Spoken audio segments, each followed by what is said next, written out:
So hello students, कैसे हैं आप सब लोग। आज हम चैप्टर 3 करने के लिए जा रहे हैं सोशियोलॉजी का।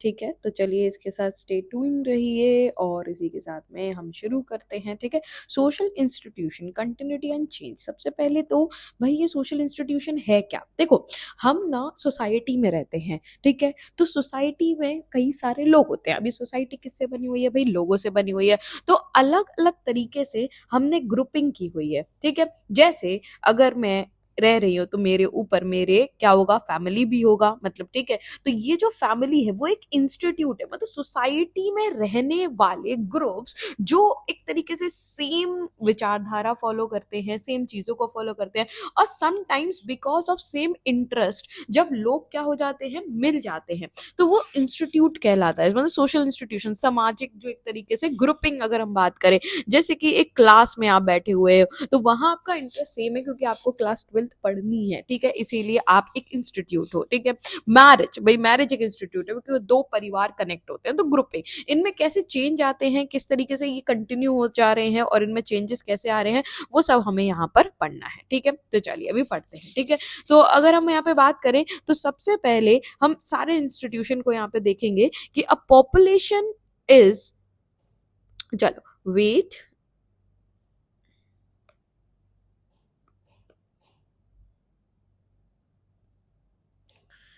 तो सबसे पहले हम यहाँ पे देखेंगे a population is not a collection of separate unrelated individual. तो अगर हम बात करें तो यहाँ पॉपुलेशन का मतलब ये नहीं है कि सभी अलग अलग लोग यहाँ पे रह रहे हैं। It is a society made up of distinct but linked classes and community. ये एक सोसाइटी है जो एक दूसरे से हम किसी ना किसी तरीके से कनेक्टेड है। आप अपनी फैमिली से कनेक्टेड हो या आप अपनी कास्ट से कनेक्टेड हो, भाई एक ही कास्ट के लोग जो हैं, या फिर अगर हम बात करें तो आप स्कूल में कनेक्टेड हो। तो यहाँ पे हम एक दूसरे से सेपरेट नहीं है, but we are connected, we are interlinked. ठीक है, क्लास कम्युनिटी वाइज। तो these community are sustain and regulated by social institution. और ये कम्युनिटीज एक दूसरे से कैसे चल पा रही, सोशल इंस्टीट्यूशन। ठीक है, कैसे, जैसे अगर मैंने कोई क्लास बनाई या कास्ट बनाई तभी तो ये इंटरलिंक्ड है, तभी तो ये कनेक्टेड है। मैरिज की तभी तो ये, क्योंकि हम रिलेशनशिप एक्सचेंज कर रहे हैं, हम साथ में रह रहे हैं, तो इसीलिए हम कनेक्टेड है। ठीक है, तो सोशल इंस्टीट्यूशंस को ही पढ़ना है। ठीक है, तो सबसे पहले अगर हम बात करें तो बहुत सारे सोशल इंस्टीट्यूशन है। इस चैप्टर में हमें कुछ पढ़ने हैं, जैसे इंडियन सोसाइटी में जैसे कास्ट एक इंस्टीट्यूट है, मतलब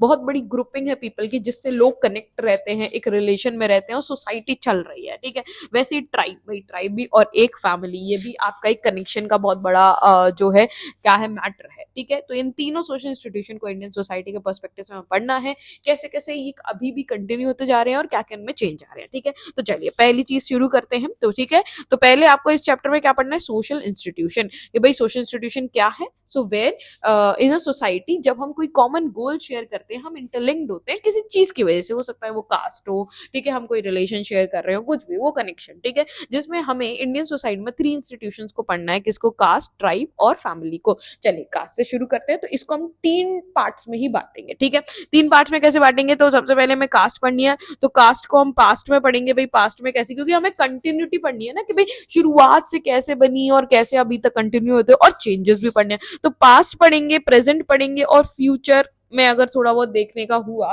तो देखेंगे, तभी तो समझ में आएगा। वैसे ही ट्राइबल पीपल को भी हम पास्ट में पढ़ेंगे, प्रेजेंट में पढ़ेंगे कैसे हैं और क्या गवर्नमेंट की पॉलिसीज हैं। वैसे फैमिली को भी ऐसे ही पढ़ेंगे। ठीक है, तो हमने 3 पार्ट्स में इसके आपको नोट्स बनाने हैं और 3 पार्ट में इसको पढ़ना है। सबसे पहले कास्ट और कास्ट सिस्टम की बात करते हैं। ठीक है, तो अगर आपको कास्ट के बारे में तो बिल्कुल ही पता होगा कि एंशियंट टाइम से ये चलता हुआ एक कॉन्सेप्ट है। ठीक है, but like any Indian living in the 21st century, you also know that something called caste is definitely part of Indian society. भाई एक लंबे समय से हिस्ट्री में कास्ट चलता आ रहा है और यहाँ पर कास्ट एक पार्ट हो चुका है सोसाइटी का। ठीक है, तो यहाँ पे कास्ट एक तरीके से आप हर चीज में कास्ट को देख सकते हो कि भाई कास्ट के बाहर मैरिज मत करो, अपनी कास्ट के कुछ रूल्स हैं, अपनी कास्ट में कुछ होता है, मतलब एक रूल्स रेगुलेशन से बंधे हुए होते हो। ठीक है, हर कास्ट का एक डिफरेंट रूल है जो एक इंडिविजुअल को उन लोगों से टाई करता है। भाई आपको भले आप कास्टिज्म में ना माने, लेकिन आपको अपने कास्ट के लोग मिलते हैं तो यू फील सो गुड कि भाई हाँ, अगर आपको अपने जगह के लोग मिल जाते हैं तो वो अच्छा लगता है। ठीक है, तो चलिए अब कास्ट को भी 3 पार्ट में पढ़ना है। तो पास्ट में कैसे ये कास्ट का सिस्टम आया, इसको हमें देखना है। ठीक है, तो अगर हम बात करें तो कास्ट एक ऐसा इंस्टीट्यूशन है हमारे यहाँ पर जो इंडियन सब कॉन्टिनेंट से ही एसोसिएटेड, मतलब हर जगह का अपना एक ईवल होता है, अपना एक रूल्स होता है। हमारे यहाँ ये कास्ट से हम एसोसिएट करते हैं खुद को, जैसे बाहर रेसिज्म चलता है, उनका रेसिज्म है, हमारे यहाँ ये कास्ट है, ठीक है। तो बेसिकली ये कास्ट होती क्या है, ठीक है। अभी हम इसको सोशल ईवल की तरह नहीं देख रहे हैं, सिंपल सा अगर कास्ट की बात करें तो कास्ट है क्या, तो एक ये सोशल अरेंजमेंट है, ठीक है, जहां पर सेम विचारधारा के लोग कॉमन कैरेक्टरिस्टिक्स को क्या कर रहे हैं, एक तरीके से यहाँ पर फॉलो कर रहे हैं, ठीक है। So it is an institute characteristic of Hindu society. ये सबसे पहली चीज आपको अगर कास्ट के बारे में लिखने के लिए आ जाए, पहले क्या लिखोगे भाई, ये इंस्टीट्यूट है जो हिंदू सोसाइटी के अकॉर्डिंग चल रहा है, ठीक है। Caste has spread to a major non Hindu community of the subcontinent, ठीक है। लेकिन क्योंकि ये इंडियन सोसाइटी की चीज है तो धीरे धीरे जो हिंदू हो, नॉन हिंदू हो, हर कम्युनिटी में आपको कास्ट यहाँ पे दिखती है, ठीक है। तो ये मुस्लिम, क्रिश्चियन, सिख सब एरिया में आपको कास्ट यहाँ पे नजर आएगी। As is well known the English word caste is boring from, ये जो शब्द है भाई ये कहाँ से आया, ये कास्ट कोई तो शब्द होगा नहीं हमारा, ये कास्ट शब्द आया कहाँ से है, तो ये पोर्तुगीज शब्द से आया हुआ है कास्ता, जिसका मतलब प्योर ब्रीड होती है, मतलब प्योर ब्रीड, आप एक पर्टिकुलर ओरिजिन से हो, ठीक है, और सभी आपकी कास्ट के उसी ओरिजिन से है, मतलब वही डीएनए आपके अंदर वही से है, ठीक है। तो आपको याद रखना है भाई कास्ट क्या है, एक सोशल इंस्टीट्यूशन है, ठीक है। कास्ट की अगर हम बात करें तो ये हमने पोर्तुगीज वर्ड कास्टा से लिया हुआ है। The word refer to a broad institutional arrangement, तो एक ये बहुत बड़ा अरेंजमेंट है इंडियन लैंग्वेज में, ठीक है।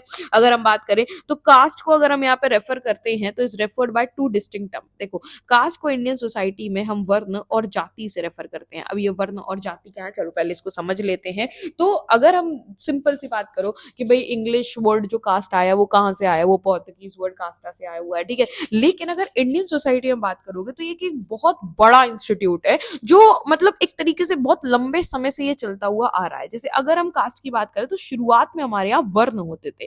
वर्ण का मतलब क्या है, वर्ण का मतलब बेटा यहाँ पर है कि पहले वर्ण एज सच कुछ भी नहीं था कि आप की एक कास्ट है और आपकी एक फैमिली है उसके अकॉर्डिंग ये चल रहा है। पहले वर्ण का मतलब होता था कि आप किस काम में सबसे परफेक्ट हो, ठीक है, आपके वर्क के अकॉर्डिंग सेग्रीगेशन कर दिया गया था। देखो सेग्रीगेशन तो बहुत इंपॉर्टेंट होता है। क्यों होता है भाई सेग्रीगेशन इंपॉर्टेंट, क्योंकि भाई जो ह्यूमैनिटीज के टीचर है वो ह्यूमैनिटीज पढ़ाएंगे, जो साइंस के टीचर वो साइंस पढ़ाएंगे, अब बच्चे हैं सेग्रीगेट होंगे तभी तो अच्छे होंगे। तो वही है कि भाई यहाँ पर पास्ट में जो वर्ण है उसको काम के बेसिस पे कर दिया कि भाई जो वेद पढ़ने में अच्छा है या जो यज्ञ वगैरह कर लेता है, जिसको पूजा पाठ में मन करता है, उसको क्या बना देते हैं भैया, ब्राह्मण बना देते हैं, चलिए। और जिसको वॉरफेयर जस्टिस में बहुत ही मजा आता है, जिसको लड़ाइयों में मजा आता है, तो उसको राजा, वो राजा कहलाता है, तो उसको हम क्या बना देते हैं, क्षत्रिय बना देते हैं, ठीक है। इसके अलावा जो व्यापार में इंटरेस्टेड है, एग्रीकल्चर में इंटरेस्टेड है, उसको क्या बना देते हैं, उसको भाई वैश्य बना देते हैं। और जो किसी चीज में इंटरेस्टेड नहीं है, जो सिर्फ सेवा कर रहा है, उसको किसी काम में कुछ वो नहीं है, तो वो क्या बना देते हैं, शूद्रा बना देते हैं। तो ये इस तरीके से वर्ण जो है आए कि भाई 4 वर्ण होते हैं इंडियन सोसाइटी में। अगर हम संस्कृत लिटरेचर के अकॉर्डिंग बात करोगे एंशियंट, तो कितने वर्ण होते हैं बेटा, 4 होते हैं, ब्राह्मण, क्षत्रिय, वैश्य और शूद्र, ठीक है। लेकिन अगर बात करो 500 बीसी और 600 बीसी से, इनमें दिक्कत क्या हुई, इन वर्ण को अब बर्थ के अकॉर्डिंग कर दिया। पहले वर्क के अकॉर्डिंग था, तो भाई ठीक है, अगर मैं ब्राह्मण हूं क्योंकि मुझे पढ़ने का शौक है, मेरा बेटा अगर कुछ भी नहीं कर रहा तो वो शूद्र कहलाएगा, ठीक है। लेकिन 500 बीसी से जब ये किसके अकॉर्डिंग हो गए, ये बर्थ के अकॉर्डिंग हो गए। तो अगर मैं ब्राह्मण हूं तो मेरा बेटा भी ब्राह्मण ही होगा, उसका बेटा भी ब्राह्मण ही होगा। अब ये भाई एक बार आपका जो बर्थ हो गया उसके अकॉर्डिंग आप जो है इसमें कन्वर्ट हो गए, ठीक है। लेकिन फिर धीरे धीरे क्या है, इन 4 वर्ण में लोग फिट भी नहीं हो पा रहे थे कि भाई अब जो जंगलों में रह रहा है वो कहाँ पर जाए, ठीक है। तो सुनार है उसको किस वर्ण में रखोगे, बहुत सारी दिक्कतें थी। तो इसीलिए और इनको ब्रॉड कैटेगरी दी गई जिसमें जाति का निर्माण हुआ बेटा, जाति यहाँ से जो है वो बनती हुई चली गई, ठीक है। तो चलिए इसी को पढ़ते हैं कि वैसे तो कास्ट का मतलब अगर पास्ट, जब से कास्ट ये शब्द आया है तो ये हमेशा से इंडियन कॉन्टिनेंट में तो एग्जिस्ट करता था। और इसमें अगर हम बात करें तो ये हमने कहाँ से बोरो किया, पोर्तुगीज वर्ड कास्टा से बोरो किया। लेकिन अगर इंडियन सोसाइटी की बात करोगे तो यहाँ 2 डिस्टिंक्ट टर्म थे कास्ट के लिए, ठीक है। मतलब एक सेग्रीगेशन जो है ग्रुप, एक वर्ण और जाति, ठीक है। वर्ण का लिटरली मीनिंग क्या होता है बेटा, कलर होता है। वर्ण का मतलब है कलर, मतलब बेसिकली ये है कि आप अपने एटीट्यूड के बेसिस पे, आप अपनी चीजों के बेसिस पे आपको क्या कर डिवीजन कर दिया गया। तो 4 फोल्ड डिवीजन सोसाइटी का यहाँ पर किया गया, ठीक है। ब्राह्मण, क्षत्रिय, वैश्य और शूद्र। ठीक है, तो इसमें क्या है, इसमें लेकिन बहुत सारी चीजें थी जिनको आउटकास्ट किया गया। ठीक है, इसमें एक्सक्लूड हो जाते थे वो सेक्शन पॉपुलेशन के, मतलब जिनको आउटकास्ट कहते थे, मतलब जो इनमें फिट ही नहीं हो रहे, भाई ब्राह्मण, क्षत्रिय, वैश्य, शूद्र अलग है, जैसे फॉरेनर्स हो गए, स्लेव्स हो गए, ठीक है, कंकर्ड पीपल हो गए जिनको जीत के लाया गया है, अब उनको किस में रखा गया। तो फिर उसके बाद एक फिफ्थ कैटेगरी बनाई गई पंचमास, कि भाई जितने भी फॉरेनर्स होंगे, जितने भी स्लेव होंगे, इनको बारबेरियन या फिर मलिच्छ कहा जाता था। ठीक है, और स्लेव्स है, कंकर्ड पीपल है जिनको जीता गया है, वो सब क्या है, फिफ्थ कैटेगरी में आ गए, पंचमा। ठीक है, उसके बाद जब इसको बनाया गया कि भाई वर्ण में वैसे तो 4 ही वर्ण है, लेकिन बाकी के फॉरेन वगैरह जो भी आ रहे हैं उनको पंचमास में रख दिया गया। ठीक है, तो फिफ्थ कैटेगरी एक अलग से बना दी गई। लेकिन बाद में क्या हुआ कि जाति एक बनी, एक जेनेरिक टर्म है, मतलब species of kind of anything. जाति का मतलब क्या होता है, भाई किसी भी चीज की पर्टिकुलर जो है वो पर्टिकुलर, बहुत सारे लोग जब एक ही चीज के होते हैं उनको जाति कहते हैं। तो jati is a word most commonly used to refer the institution of caste in India. लेकिन जब तक बेटा वर्ण सिस्टम था ना, कोई ऐसा कास्ट का रोल या कुछ भी नहीं था। ठीक है, तो वर्ण सिस्टम में कोई कास्ट नहीं थी, कोई भेदभाव नहीं था। धीरे धीरे ये जो जाति आई ना, इसने कास्ट को ज्यादा जो है वो फोकसिंग बना दिया था। ठीक है, तो उसके बाद धीरे धीरे इंग्लिश वर्ड में ये कास्ट का इस्तेमाल होने लगा, तो ये सब कुछ ओझल हो गया। ठीक है, उसके बाद अगर हम बात करें तो वर्क के अकॉर्डिंग नहीं, अब बर्थ के अकॉर्डिंग हो गया, तो फिर और ज्यादा ये चीजें खराब होने लगी। ठीक है, so the precise relation between varna and jati has been subject of speculation and debate. लेकिन अभी भी वर्ण और जाति को लेकर बहुत डिबेट चलती रहती है। ठीक है, most common interpretation treat varna as a broad of all aggregative. लेकिन सब यही कहते हैं भाई वर्ण एक बहुत बड़ा कैटेगरी है, मतलब वर्ण इट इज समथिंग कि इट इंक्लूड मेनी थिंग, मतलब आपकी कोई जाति एक बहुत छोटा कॉन्सेप्ट है, लेकिन वर्ण में आप एक बहुत बड़ा हिस्सा पॉपुलेशन का रखते हो। ठीक है, so while jati is taken to a regional, जाति एक रीजनल हो सकती है कि भाई एक रीजन में यादव मिल सकते हैं, किसी रीजन में आपको क्या कहते हैं कोई और जाति मिल सकती है, राजपूत मिल सकते हैं, गुर्जर मिल सकते हैं। बट द वर्ण, अगर हम ब्राह्मण की बात करें तो ब्राह्मण बहुत सारे होते हैं। ठीक है, तो ये एक बहुत बड़ी कैटेगरी है, उसमें सब कैटेगरीज के भाई अगर आप ब्राह्मण हो, लेकिन ब्राह्मण में भी आप कौन से ब्राह्मण हो, दैट इंक्लूड जाति, मतलब एक तरीके से सब क्लासिफिकेशन। तो वर्ण एक ब्रॉड एग्रीगेट है, लेकिन जाति क्या है, सब क्लासिफिकेशन एक तरीके से। ठीक है, involving a much more complex system, लेकिन एक बहुत ही कॉम्प्लेक्स है, क्योंकि भाई हर कितनी hundreds and thousand of castes भी बन चुकी है, और अब उसमें भी कितनी सारी सब कास्टेस भी बन चुकी है, तो बड़ा ही कॉम्प्लिकेटेड सा है। This means while the four Varna classification common on all India, the Jati hierarchy has more local classification varying region to region. तो ये जो 4 वर्ण होते हैं, ये तो भाई इंडिया में चल ही रहे कि भाई पूरे इंडिया की पॉपुलेशन को शुरुआत में 4 वर्ण में बांटा कि ठीक है, ब्राह्मण, क्षत्रिय, वैश्य, शूद्र। पर अब क्षत्रिय में भी सब कैटेगरी होंगी रीजन के हिसाब से, भाई आप कौन सी जगह रहते हो उस हिसाब से आपकी कैटेगरी बने। तो एक जो एक तरीके से रीजन टू रीजन कास्ट जो होता है, जो जाति होता है, वो बहुत बड़ी चीज है। ठीक है, opinion also differ on the extent age of the caste system. It is generally agree though the four varna classification रफली 3000 ईयर ओल्ड। लेकिन अब यही कहा जाता है कि भाई ये कहां से आया है, तो ये माना जाता है कि ये जो 4 वर्ण बनाए गए थे, कैटेगरीज बनाई गई थी, ये कब आया, ये एक तरीके से 3000 ईयर्स ओल्ड है। How the caste system stood different thing in different time period. लेकिन ये जो कास्ट है ये अलग टाइम में आई है, that is misleading to think the same system continuing for the 3000 year. It is earliest phase in the later Vedic period लफली 900 to 500 BC। The caste system was really a varna system. तो वो ये कि अभी ये बहुत ज्यादा मिसलीडिंग चीज चल रही है कि भाई सेम सिस्टम जो है बहुत समय से फॉलो आ रहा है। नहीं, देखो कंटिन्यूटी है कि भाई हाँ, सेग्रीगेशन सोसाइटी का किया है, लेकिन चेंजेस के साथ किया हुआ है। जैसे अगर हम बात करें तो in it earliest phase in the later, जो लेटर वैदिक पीरियड का पूरा समय है, देखो क्या हम डिवाइड करते हैं, तो यहाँ पे समझने की कोशिश करते हैं कि हमने पूरी इंडियन सोसाइटी को बांट के रखा है, या फिर किसी एक है भाई स्टोन एज होता है, स्टोन एज के बाद जैसे कॉपर एज, भाई जिस भी चीज को इंसान ढूंढता चला गया इसमें हमने बांट दिया। फिर क्या आता है भाई, ब्रॉन्ज एज आता है। ठीक है, वैसे ही हमारी इंडियन सोसाइटी में शुरुआत में जैसे हमने इंडस वैली सिविलाइजेशन की बात करी हिस्ट्री में, इंडस वैली सिविलाइजेशन के बाद क्योंकि वेद आ गए थे, ठीक है, पहला वेद बन गया था 1000 में, तो इसीलिए हमने उसको क्या कह दिया, उस ऋग्वेद, पहला वेद ऋग्वेद बना था, इसलिए इसको क्या कहते हैं, वैदिक पीरियड कह दिया। अब इस वैदिक पीरियड को भी 2 पार्ट में डिवाइड कर लिया। अर्ली वैदिक पीरियड मतलब शुरुआत का वैदिक पीरियड जिसमें ऋग्वेद बना था, और लेटर वैदिक पीरियड जिसमें बाद के ग्रंथ बने थे। ठीक है, तो जैसे ये वाला जो पूरा वैदिक पीरियड है वो कब से कब तक आता है, तो 1500 से समवॉट 600 तक का ये पूरा का पूरा समय। ठीक है, तो जिसमें अगर हमने बात कर ली कि 1500 से 1000 तक क्या बांट दिया, अर्ली वैदिक पीरियड बांट दिया, तो 900 से 500 तक क्या बांट दिया, लेटर वैदिक पीरियड। तो ये क्या बात हो रही है कि ये जो जाति वगैरह का जो सिस्टम है, ये जो वर्ण और ये जाति सिस्टम है, ये लेटर वैदिक पीरियड में सबसे पहले इसका अर्ली फेज होता है, ठीक है, एंड कंसिस्ट ओनली 4 डिवीजन। और उस समय इसमें सिर्फ वर्ण ही थे, 4 डिवीजन ही थी, ठीक है, and this division were not elaborate और वेरी रिजिड, बट ये डिवीजन रिजिड नहीं थी। तो जो लोग कहते हैं कि भाई नहीं ये तो बहुत समय से सेम ही चलता हुआ आ रहा है, जाति जाति थी, तो वो ये बताने की कोशिश कर रहे हैं कि यार शुरुआत से ये जो जाति तुमने आज ये मान लिया ना कि कास्ट के बेसिस पे तुम इसको अलग करते हो, ये एससी है, ये जनरल है, ऐसा शुरुआत से नहीं था, ठीक है।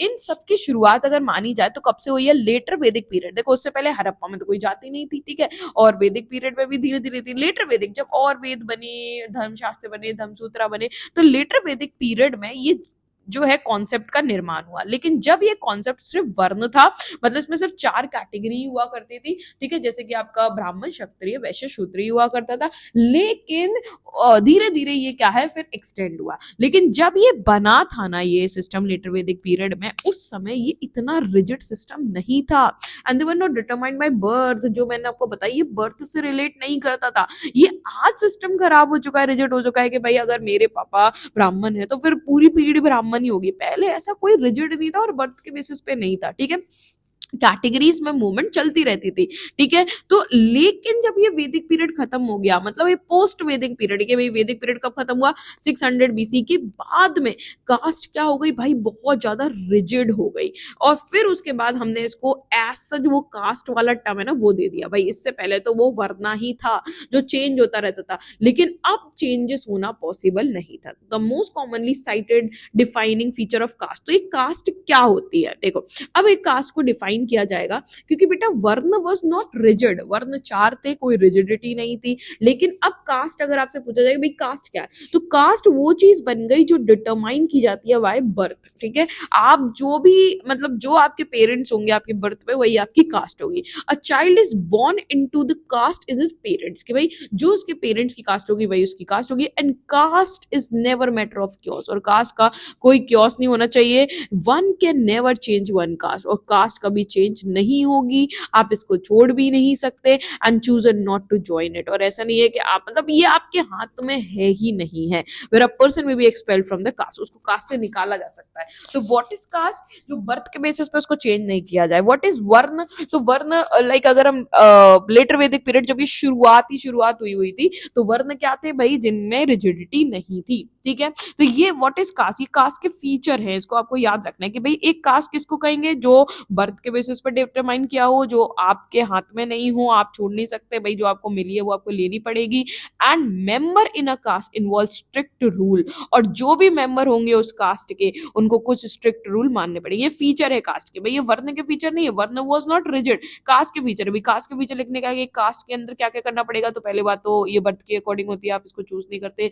दूसरी बात इसके स्ट्रिक्ट रूल होते हैं मैरिज को लेकर, कि भाई caste groups are endogamous, marriage restricted to member of the group. Caste के जो मेंबर होते हैं वो एंडोगेमस होते हैं, मतलब अपने ही ग्रुप के अंदर, अपनी ही कास्ट के अंदर शादी करनी है, आउट कास्ट के अंदर शादी नहीं कर सकते।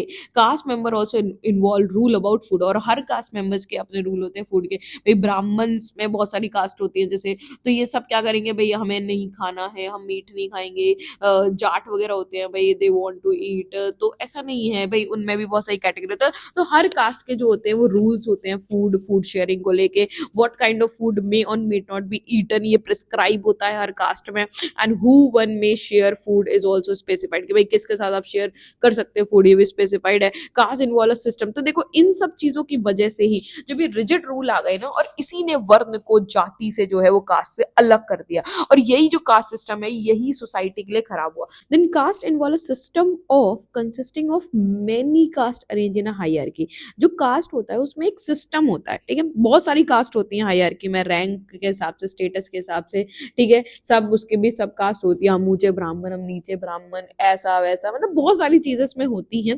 And theory every person has a caste, भाई इन थ्योरी में अगर बात करो हर पर्सन की एक कास्ट होती है और हर कास्ट स्पेसिफाइड होती है अपनी प्लेस से और वो किस हायरार्की से आ रही है। While hierarchy position of many caste particular in the middle rank may vary from region to region. अब हायरार्की करेंगे भाई ऊंचे ब्राह्मण, नीचे ब्राह्मण, बीच के ब्राह्मण, ये हर रीजन के हिसाब से अलग अलग होता है, ठीक है। और कास्ट में क्या होती है, सब डिविजन्स भी होते हैं, ठीक है, कास्ट में सब कास्टेस भी होती हैं, ठीक है। जैसे अगर हम बात करें तो जो बनिया कैटेगरी है उसमें गुप्ता होते हैं, अग्रवाल होते हैं, कई सारी कैटेगरीज होती हैं, ठीक है। सो में ऑल्सो उसमें भी सब कास्ट होती हैं जिसको हम सेगमेंटल ऑर्गेनाइजेशन कहते हैं, ठीक है। जो कास्ट में भी सब डिवीजन के, भाई ऊपर एक कास्ट उसके सब डिविजन हैं, उसमें भी सब डिवीजन है, इसको क्या कहते हैं, सेगमेंटल ऑर्गेनाइजेशन कहते हैं, ठीक है। और कास्ट पहले ऑक्यूपेशन से लिंक करती थी, क्योंकि मैंने बताया ना कि वर्ण में आप उसी में हो कि भाई जो आप काम कर रहे हो उस हिसाब से आपका वर्ण है, ठीक है।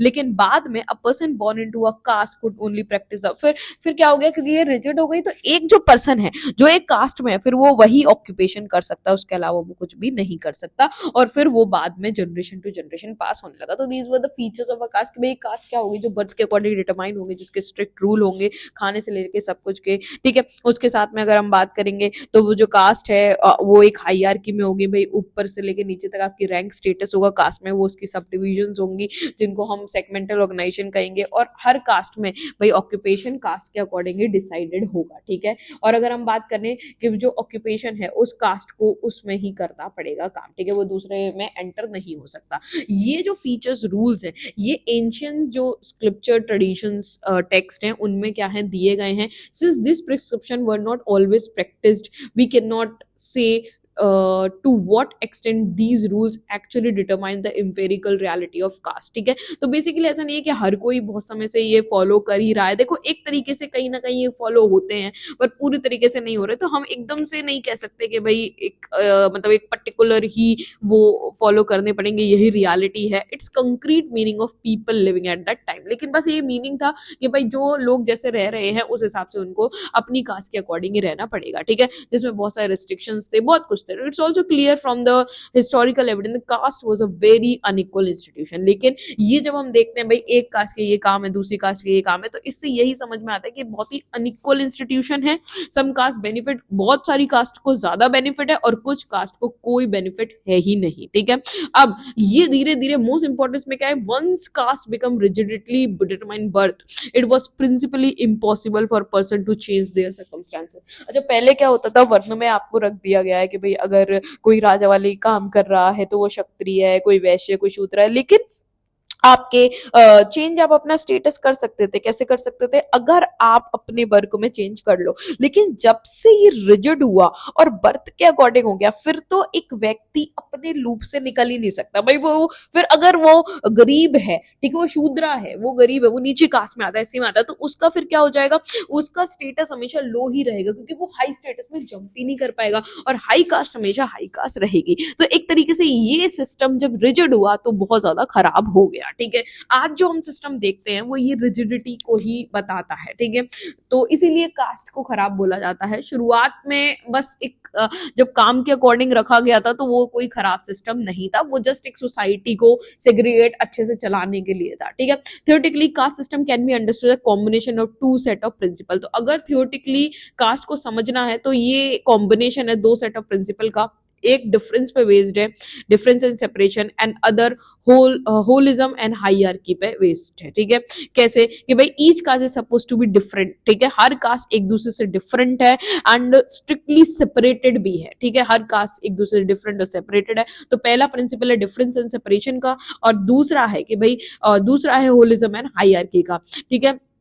तो हर कास्ट एक दूसरे से डिफरेंट और सेपरेटेड है strictly, and many of the जो स्क्रिप्चर है वो रूल भी देते हैं कि कैसे भाई ये सेपरेटेड है, कि वो मिक्स ना हो जाए, ठीक है, are thus design to prevent them mixing, कि भाई ये कास्ट मिक्स ना हो जाए। रूल मैरिजेस से लेकर, फूड से लेकर, शेयरिंग, सोशल इंटरेक्शन, ऑक्यूपेशन से लेके हर चीज के रूल्स हैं जिससे कि ये कास्ट डिफरेंट और क्या सेपरेटेड रहे, ठीक है। On the other hand these different and separated caste do not have an individual existence, they can only exist in relation to a large larger whole the total society of consisting. तो दो principle है, एक तो ये difference and separation के basis पे है कि भाई ये कास्ट एक दूसरे में मिल ही नहीं सकती, लेकिन दूसरा प्रिंसिपल ये है कि ये एक दूसरे से सेपरेट भी नहीं है, भाई एक पूरी सोसाइटी क्रिएट करती है सारी कास्टेड, और ये साथ में मिलके ही रह सकते हैं। Further this society whole and system is hierarchy, लेकिन ये पूरा सोसाइटी का जो सिस्टम है ये एगेलिटेरियन नहीं है, एगेलिटेरियन मतलब इक्वल नहीं है, बस हायरार्की के बेसिस पे, ऊंची कास्ट नीची कास्ट उसके नीचे, तो ये पूरा एक सिस्टम बनाता है, लेकिन ये सेपरेट और क्या है, एक तरीके से डिफरेंस से लिपटा हुआ है। Each individual caste occupying not just a distinct place, हर कास्ट की एक डिस्टिंक्ट प्लेस है और एक ऑर्डर ऑफ रैंकिंग है, ठीक है। एक जैसे एक लेडर होती है तो उसमें हाईएस्ट से लेके लोएस्ट तक एक पूरा का पूरा सिस्टम बना है, ठीक है। ये जो हायरार्की ऑर्डरिंग है, ठीक है, कास्ट की, वो बेस्ड है एक तरीके से, is based on distinction between purity and pollution, और ये प्योरिटी एंड पोल्यूशन पे बेस्ड है, जिस विच इज वेरी रॉन्ग, ठीक है। शुरुआत में जब कास्ट सिस्टम था तब ऐसा कुछ भी नहीं था, लेकिन यही सिस्टम कास्ट को बिल्कुल जो है वो बेकार सिस्टम बना देता है, प्योरिटी एंड पोल्यूशन।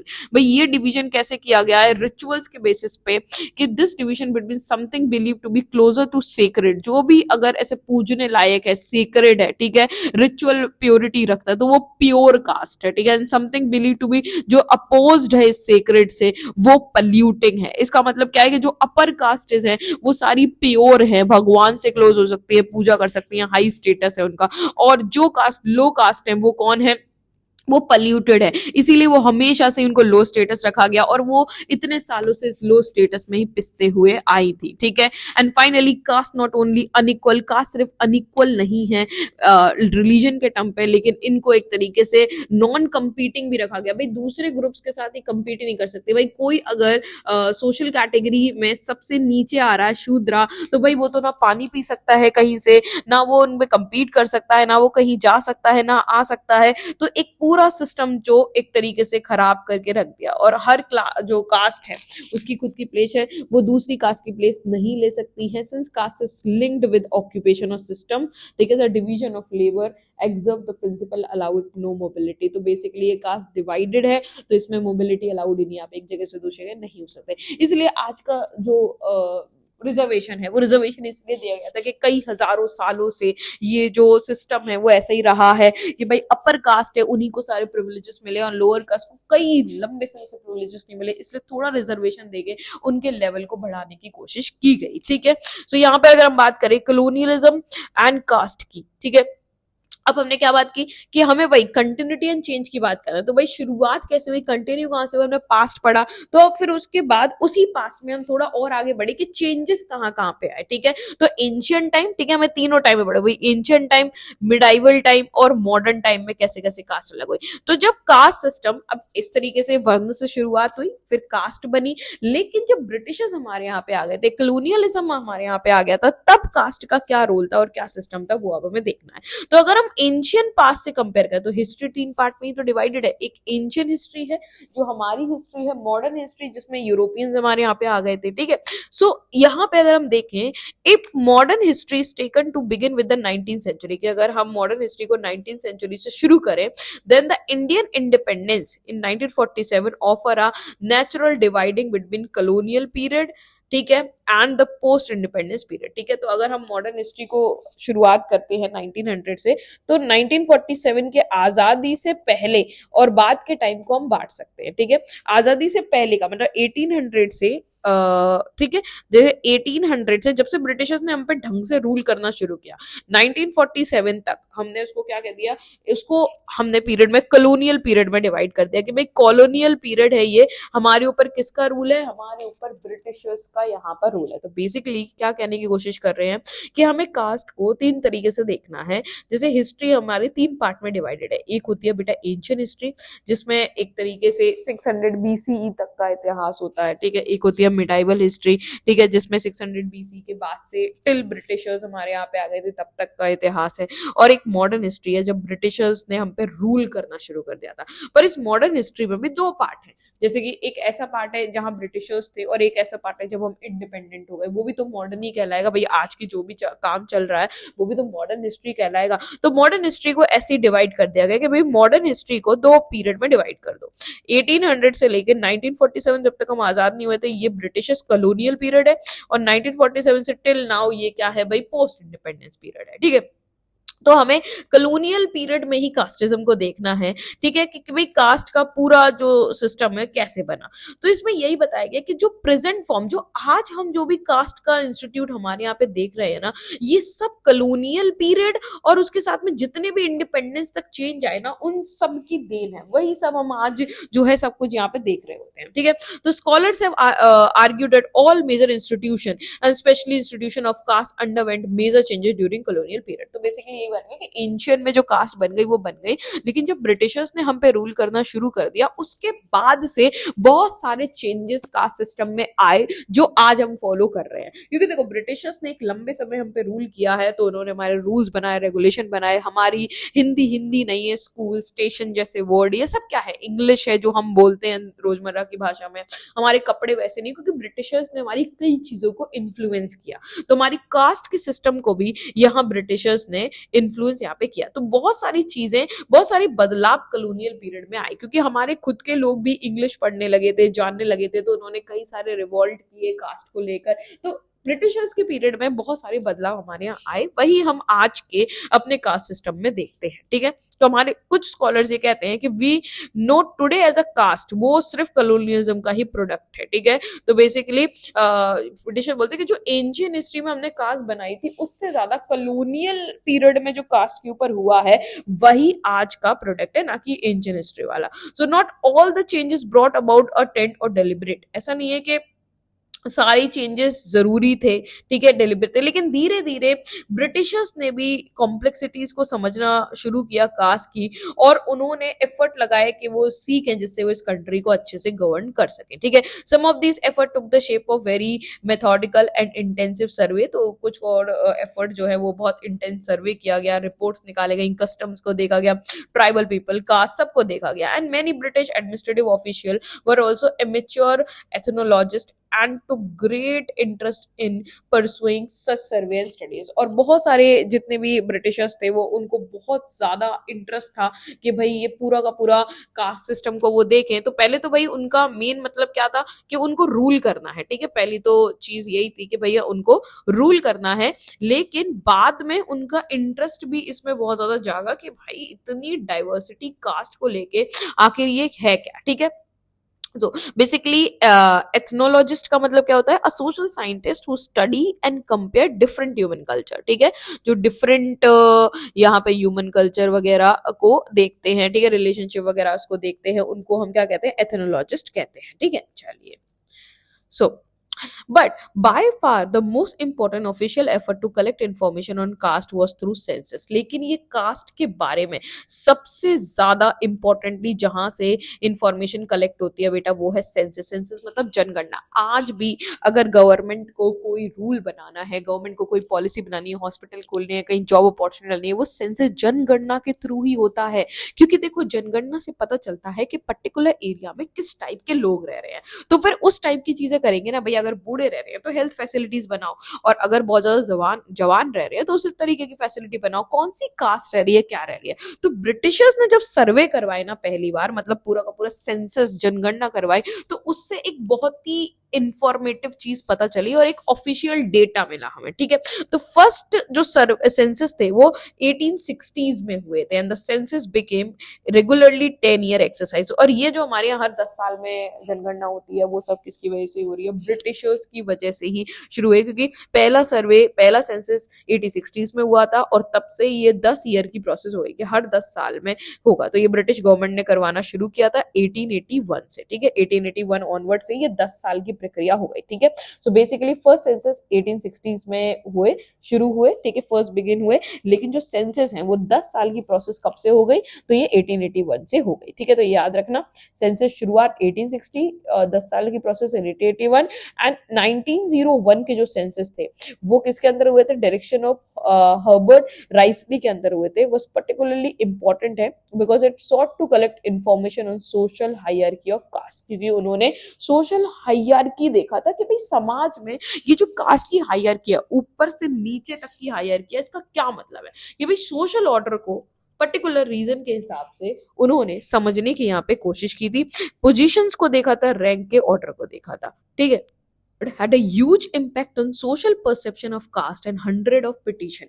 तो इसका जो है वो जो कास्ट को लेके एक सोशल परसेप्शन था कि भाई सोसाइटी में कास्ट तो पता थी, पर अब एक तरीके से डेटा था, हंड्रेड्स ऑफ पिटीशन हमें पता चली जो किसके पास गई, जो सेंसस कमिश्नर ने देखा था कि भाई जो डिफरेंट कास्ट को क्या कर रहे थे, रिप्रेजेंट कर रहे थे, उन्होंने हर चीज पे यहाँ पे देखा किसका क्या क्लेम है। Overall scholar feel that the kind of direct attempt to count caste and officially record caste status change the institution itself. तो अगर ऑफिशियल्स को ऐसा लगा कि भाई एक तरीके से डेटा रिकॉर्ड करेंगे, सिस्टमैटिक रहेंगे, तो इंस्टीट्यूशंस में चेंज आएंगे। And before this kind of intervention cast identity had much more fluid and less rigid. Once they begin to count it and record it, caste begin to take on a new life। तो basically जैसे ही उन्होंने ये counting शुरू करी, सारी चीजें देखी, तो उनको समझ में आया भाई कास्ट जो है वो, उनको इससे पहले देखा था कि भाई कोई ऐसा रिजिडिटी है नहीं है, उनको इतना ज्यादा रिजिड नहीं देखते दूर से देखने पे, लेकिन कई सारी बातें समझ में आई, कई सारी बातें उन्होंने देखी जब उनको क्या पता चला, जब उन्होंने कास्ट को बहुत ज्यादा अंदर से देखा। ठीक है, देन एडमिनिस्ट्रेशन ने और अपना इंटरेस्ट दिखाया कि भाई जो डाउन ट्रोडन कास्ट है, ठीक है, उनको उन्होंने भाई जितनी भी शूद्रस जो उस समय बोला जाता था या जितनी भी नीची कास्ट है, उनको पहली बार टर्म दिया डिप्रेस्ड क्लासेस। ठीक है, जो हम शेड्यूल ट्राइब्स SC STs बोलते हैं हम इनको, शेड्यूल कास्ट और शेड्यूल ट्राइब, तो उनको एक डिप्रेस्ड क्लासेस का क्या दिया, क्योंकि जितनी भी डाउन ट्रोडन है, जितनी भी बहुत नीचे गर्त में जा चुकी है भाई, जिनके पास पैसा नहीं है, उनको क्या किया गया, डिप्रेस्ड क्लास बोला गया। उनके लिए बहुत सारे वेलफेयर स्कीम्स निकाली। ठीक है, गवर्नमेंट ऑफ इंडिया एक्ट 1935 पास किया गया, जैसे ब्रिटिशर्स जो थे उस समय भाई अपने ही एक्ट पास किया करते थे, अब जैसे सरकार पास करती है, उस समय वो लोग सरकार थे तो वो एक्ट पास किया करते थे, उन्होंने गवर्नमेंट ऑफ इंडिया एक्ट 1935 को पास किया और इनको एक लीगल रिकॉग्निशन दिया। शेड्यूल में मतलब एक लिस्ट बनाई शेड्यूल की कास्ट के लिए और ट्राइब्स के लिए, जिसको हम SC और ST बोलते हैं आज, एक लीगल रिकॉग्निशन दिया गया। And this is term as schedule tribe and schedule caste यहाँ से हो गई। ठीक है, caste at the bottom of the hierarchy that suffered severe discrimination including all so called untouchable were among the SCs। तो बेसिकली वही उन्होंने इस पे बहुत ध्यान दिया, उन्होंने ये देखा कि भाई कास्ट को जब डेटा निकाला तब पता चला कि भाई किस तरीके से कास्ट को ट्रीट किया जाता है। तो फिर उन्होंने वही जितने भी SC और ST हैं, जितने अनटचेबल थे, जिनके साथ सीवियर डिस्क्रिमिनेशन हो रहा था, सबको क्या रखा, SC ST कैटेगरी में रख दिया।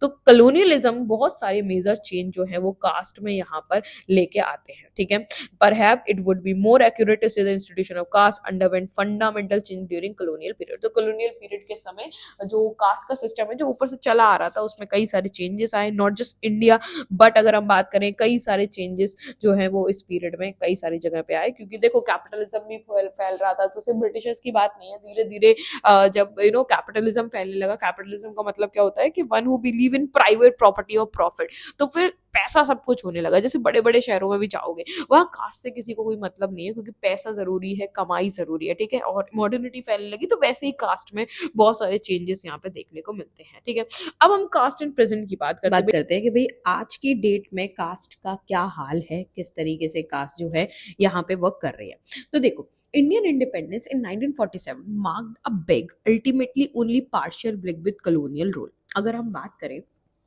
1947 हमारे लिए बहुत ज़रूरी है, क्योंकि इस समय एक बहुत बड़ी चीज़ हमारे लिए ये हुई कि हम आज़ाद हो गए। लेकिन क्या कॉलोनियल रूल, कॉलोनियल पास्ट हमसे ख़त्म हो गया? ऐसा नहीं है। आज भी ब्रिटिशर्स की कई सारी चीज़ें हैं जो हमारी बहुत सारी चीज़ों में जो है वो नज़र आती है। ठीक है, तो caste considered as inevitable played a role in mass mobilisation of national movement. ये कास्ट ही थी जिसने मास मोबिलाइजेशन किया, मतलब सभी जो कास्ट के लोग हैं वो इकट्ठे हुए, अलग अलग क्लास के लोग इकट्ठे हुए। ठीक है, डिप्रेस क्लास इकट्ठी हुई, अनटचेबल्स इकट्ठे हुए और इन्होंने नेशनल मूवमेंट में मदद करी। तो ये कास्ट जो है वो एक बड़ा अंग जो है वो हमेशा से नजर आता है। तो this was an initiative taken from both end of the caste spectrum, upper caste progressive reformer as well as member of the lower caste such as Mahatma Jyotiba Phule, Baba Saheb Ambedkar in western India.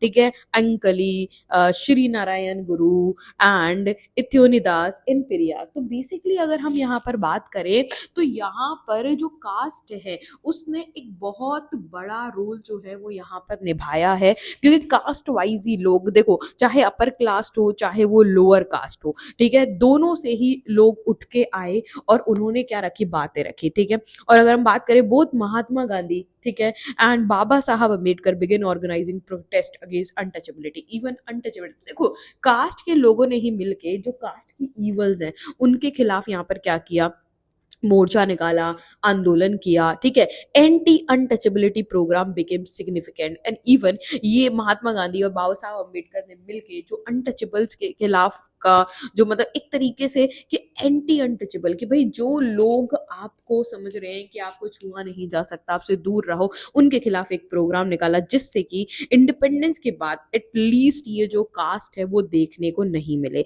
ये कास्ट बेस्ड डिस्टिंक्शन तो आखिरकार क्या है हट जाए। But the dominant view in the nationalist movement was to treat caste as a social evil. तो basically caste wise ही लोग जुड़े, पर मेन मुद्दा जुड़ने का यही था कि ये जो कास्ट का जो ईवल है ना, ये जो अनटचेबिलिटी और ये सब कुछ है, इस चीज को यहाँ से हटा दिया जाए। But nationalist leader of Mahatma Gandhi were able to stimulate simultaneously work for upliftment of the lower caste, advocate abolition of untouchability and other caste restriction, at the same time ensure the land reform caste there, ठीक है। तो basically अगर हम बात करें तो यहाँ पर सेम चीज हमें दिखती है कि भले ही कास्ट बेसिस पे लोग आए, पर जितने भी लीडर्स थे उन्होंने लोअर कास्ट के लिए ही बात करी कि भाई लोअर कास्ट के अपलिफ्टमेंट की बात।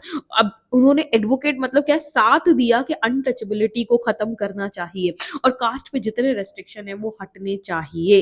And the post independence India अगर हम बात करें तो उसमें हमें ये चीजें दिखी, लेकिन कॉन्ट्रोडिक्टरी तो चीजें हैं कि the state was committed to abolition, कि भाई कुछ चीजें बहुत कॉन्ट्रोडिक्टरी हमें इंडिपेंडेंस के बाद दिखी कि भाई स्टेट मतलब गवर्नमेंट बोल रही है कि कास्ट को खत्म करना है, ठीक है, कॉन्स्टिट्यूशन में लिखा भी गया है, but on the other hand the state was unable and unwilling to push through radical reform which would have undermined the economic basis for caste inequality. तो एक साइड तो गवर्नमेंट ये कह रही है कि हाँ कास्ट को हटना चाहिए, कॉन्स्टिट्यूशन में बड़े ही प्यार से एक्सप्लिसिटली मतलब क्या होता है एक तरीके से बहुत ही ज्यादा एक्सप्रेस करके लिखा हुआ है ये कास्ट बेकार है, लॉ बनाए गए हैं उसके लिए, लेकिन दूसरे ही साइड जो है वो कास्ट पर एक तरीके से ऐसे रिफॉर्म वो अभी तक नहीं कर पाई जिसकी वजह से ये जो इकोनॉमिक बेसिस है कास्ट इनइक्वालिटी का, मतलब अपर कास्ट के पास ही सारा पैसा है और लोअर कास्ट के पास कुछ पैसा नहीं है, ये वो अभी भी खत्म नहीं कर पाई। Yet another level caste assume that it operated in a caste blind manner, this would automatically lead to undermine of the caste based privileges। और बेसिकली अगर हम बात करें तो ये कास्ट को आज भी हम उस बड़ी ईवल की तरह नहीं देख रहे हैं जिसकी वजह से कास्ट बेस्ड प्रिविलेजेस लोगों के पास होते हैं। भाई जो अमीर है उसके पास बहुत कुछ, अमीर ही मतलब उसके पास ही सारा धन दौलत है, जो गरीब है उसके पास कुछ भी नहीं है। तो ये इंस्टीट्यूट हम अभी भी अबॉलिश नहीं कर पाए। जैसे appointment to government job took no account of caste, thus leaving the well-educated upper caste and the ill-educated or often illiterate lower caste to compete on equal terms। तो जैसे कि अगर हम बात करें तो बाद में ये मुद्दा उठा कि अपर कास्ट और लोअर कास्ट इक्वल टर्म्स पे ही अगर लड़ेंगे तो क्या होगा। तो इसमें सिर्फ एक एक्सेप्शन है, जैसे रिजर्वेशन यहाँ दे दिया गया है शेड्यूल कास्ट शेड्यूल ट्राइब के लिए कि भाई थोड़ा रिजर्वेशन होगा जिससे कि वो क्या कर सके, यहाँ पे लड़ सके, ठीक है। पर वैसे अगर हम बात करें तो कास्ट बेस्ड इनइक्वालिटी अभी भी दिखती है, अभी भी आप दोनों कैटेगरी को साथ खड़ा नहीं कर सकते हो। So the development activity of the state and the growth of private industry also affect caste indirectly।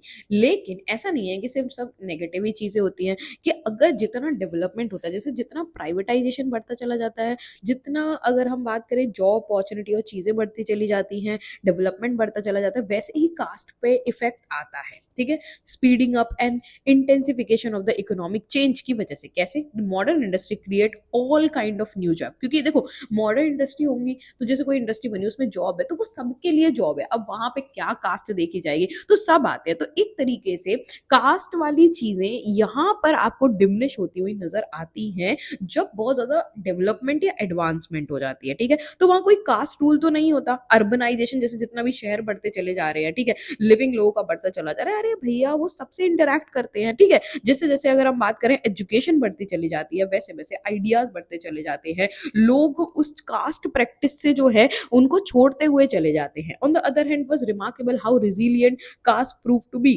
ठीक है, recruitment to industrial job whether in the textile ठीक है mills of the Mumbai and just mill of the Kolkata or elsewhere continue to be organized along caste and kinship based line। लेकिन अभी भी अगर हम बात करें तो कई सारी जगह हैं जहां पे कास्ट बेसिस ही रिक्रूटमेंट क्या होते हैं वहां पर हो रहे हैं। तो कास्ट मतलब एक तरीके से खत्म होती चली जा रही है, लेकिन अभी भी एक बहुत बड़ा पोर्शन कास्ट जो है ना एकदम से ओवर पावर हमें अभी भी करके रखे हुए हैं। ठीक है, middle man who recruit labour, जैसे कोई भी मिडिल मैन है जो लेबर को रिक्रूट करता है तो वो यही देखता है भाई उसकी खुद के कास्ट का हो, खुद के रीजन का हो, तो यहाँ कास्ट जो है फिर से आके फंस जा जाती है। ठीक है, तो एक तरीके से अगर हम बात करें तो प्रीजुडाइज अगेंस्ट द अनटचेबल की जो हमेशा से वो चलते आ रही रूढ़ी प्रथा है या जो सोच है वो यहाँ पर एक तरीके से हमें दिखती है कि सिटी में भी ऐसा नहीं पूरी तरह से खत्म हो गई, अभी भी वो बाकी है, लेकिन वो इतनी एक्सट्रीम नहीं है जितनी विलेजेस में एक्सट्रीम है। लेकिन it was in culture and domestic sphere that caste had proved strong. लेकिन देखो जॉब्स की बात हो गई तो वहां तो चलो एक तरीके से कास्ट हट भी जाती है, लेकिन अगर यहाँ कल्चर की बात आ जाती है और डोमेस्टिक एक तरीके से लोग आसपास जब मिलना शुरू करते हैं तब कास्ट आपको बहुत स्ट्रांगली दिखती है। जैसे कि मैरिजेस की बात आ जाती है तो कितना भी पढ़ा लिखा पेरेंट्स हो अभी भी कास्ट भाई इंटर कास्ट के लिए वो हिचकते ही हैं। तो इंडोगेमी मतलब practice of marrying within the caste, भाई कास्ट के अंदर ही शादी करना अभी भी जो है ये मेन चीज, आप कितने मॉडर्न हो ये अभी भी चलता आ रहा है। तो कास्ट बाउंड्री मैरिज में इवन कल्चर चीजों को लेकर अभी भी बहुत ज्यादा है। पर the most eventful and important sphere of change has been in the politics. लेकिन पॉलिटिक्स में आप देखते हैं from the beginning in independent India कि अगर आप बिगिनिंग से ही पॉलिटिक्स में देख रहे हो तो has been deeply conditioned by caste, sorry, कि मतलब ये अभी भी कास्ट से ही चलती है, कास्ट से ही वोट बैंक जो है वो भरता चला जा रहा है। And while it functioning has more and more complex, तो और इससे आपके फंक्शनिंग और ज्यादा कॉम्प्लेक्स होती जा रही है। अभी भी इलेक्टोरल मुद्दा जो है वो कास्ट है, but it can not be denied that caste अभी भी बहुत ही ज्यादा इंपॉर्टेंट मुद्दा है, यहाँ लिखा है। ठीक है, since the 1980s we have also seen the emergence of explicitly caste based politics, कि भाई 1980 के बाद तो हमने कास्ट बेस्ड पॉलिटिक्स देखी। इवन पार्टीज अलग अलग हो गई कि भाई आज आप बीएसपी की बात सुनते हो, बहुजन समाज पार्टी, ये क्या है, SC ST के लिए पार्टी है। ठीक है, आप बीजेपी की बात करते हो कि भाई हिंदुत्व तो चलो ये दिखा रही है, और आप जितनी भी अगर आप रूट कॉजेज रीजनल पार्टीज की बात करते हो तो यहाँ पर आपको कास्ट बेस्ड ही दिखता है। Sociologist and social anthropologist coined many new concept, उन्होंने नए नए कॉन्सेप्ट बनाए इसी चीज को लेकर।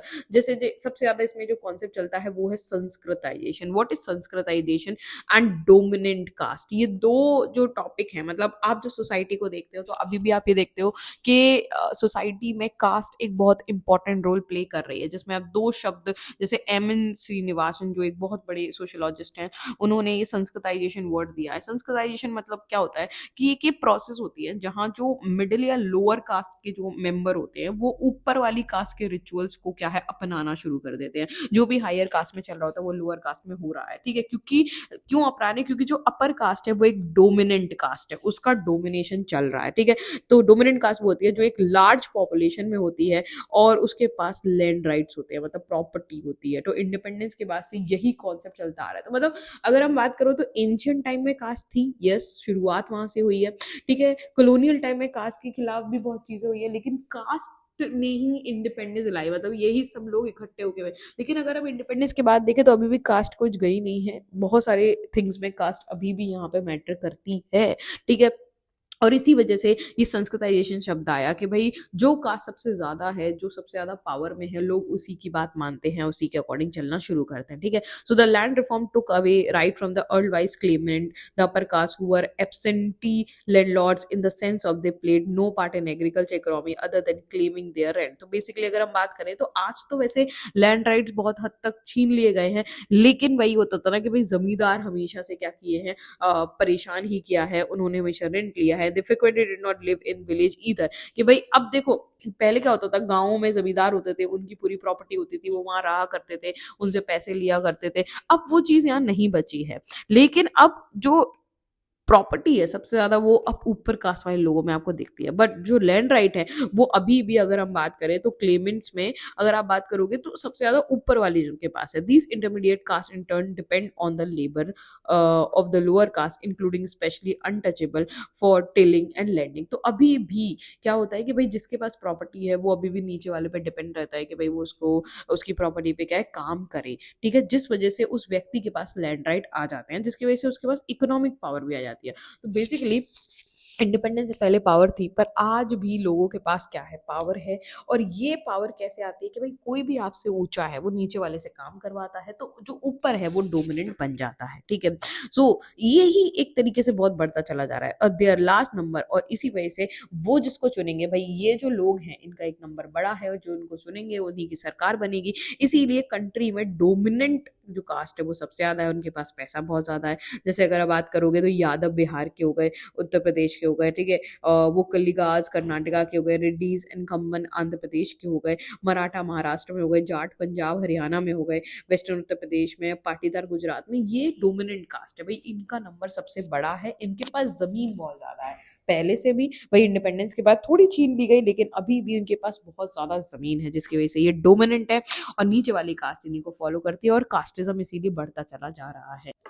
पर एक पैराडॉक्स, एक आयरनी जो आपको इधर पे दिखती है ना, वो ये दिखती है कि जो कास्ट सिस्टम है वो आपको कहाँ नहीं दिखेगा। मतलब कास्ट सिस्टम सबसे ज्यादा वो खत्म कहाँ दिखेगा, जो अपर कास्ट है, जो अपर मिडिल क्लास है, और जो अपर क्लासेस है, इनमें आपको कास्ट सिस्टम नहीं दिखेगा, क्योंकि इनके पास वो पैसा बहुत ज्यादा आ चुका है, ठीक है। तो ये जो ग्रुप है इनको सबसे ज्यादा डेवलपमेंट का बेनिफिट होता है भैया, ठीक है। और एक तरीके से अगर हम बात करें तो इनमें आपको कास्ट सिस्टम ज्यादा नजर नहीं आएगा, लेकिन भाई जिनके पास पैसा नहीं है वहां आपको कास्ट सिस्टम बहुत ज्यादा दिखेगा।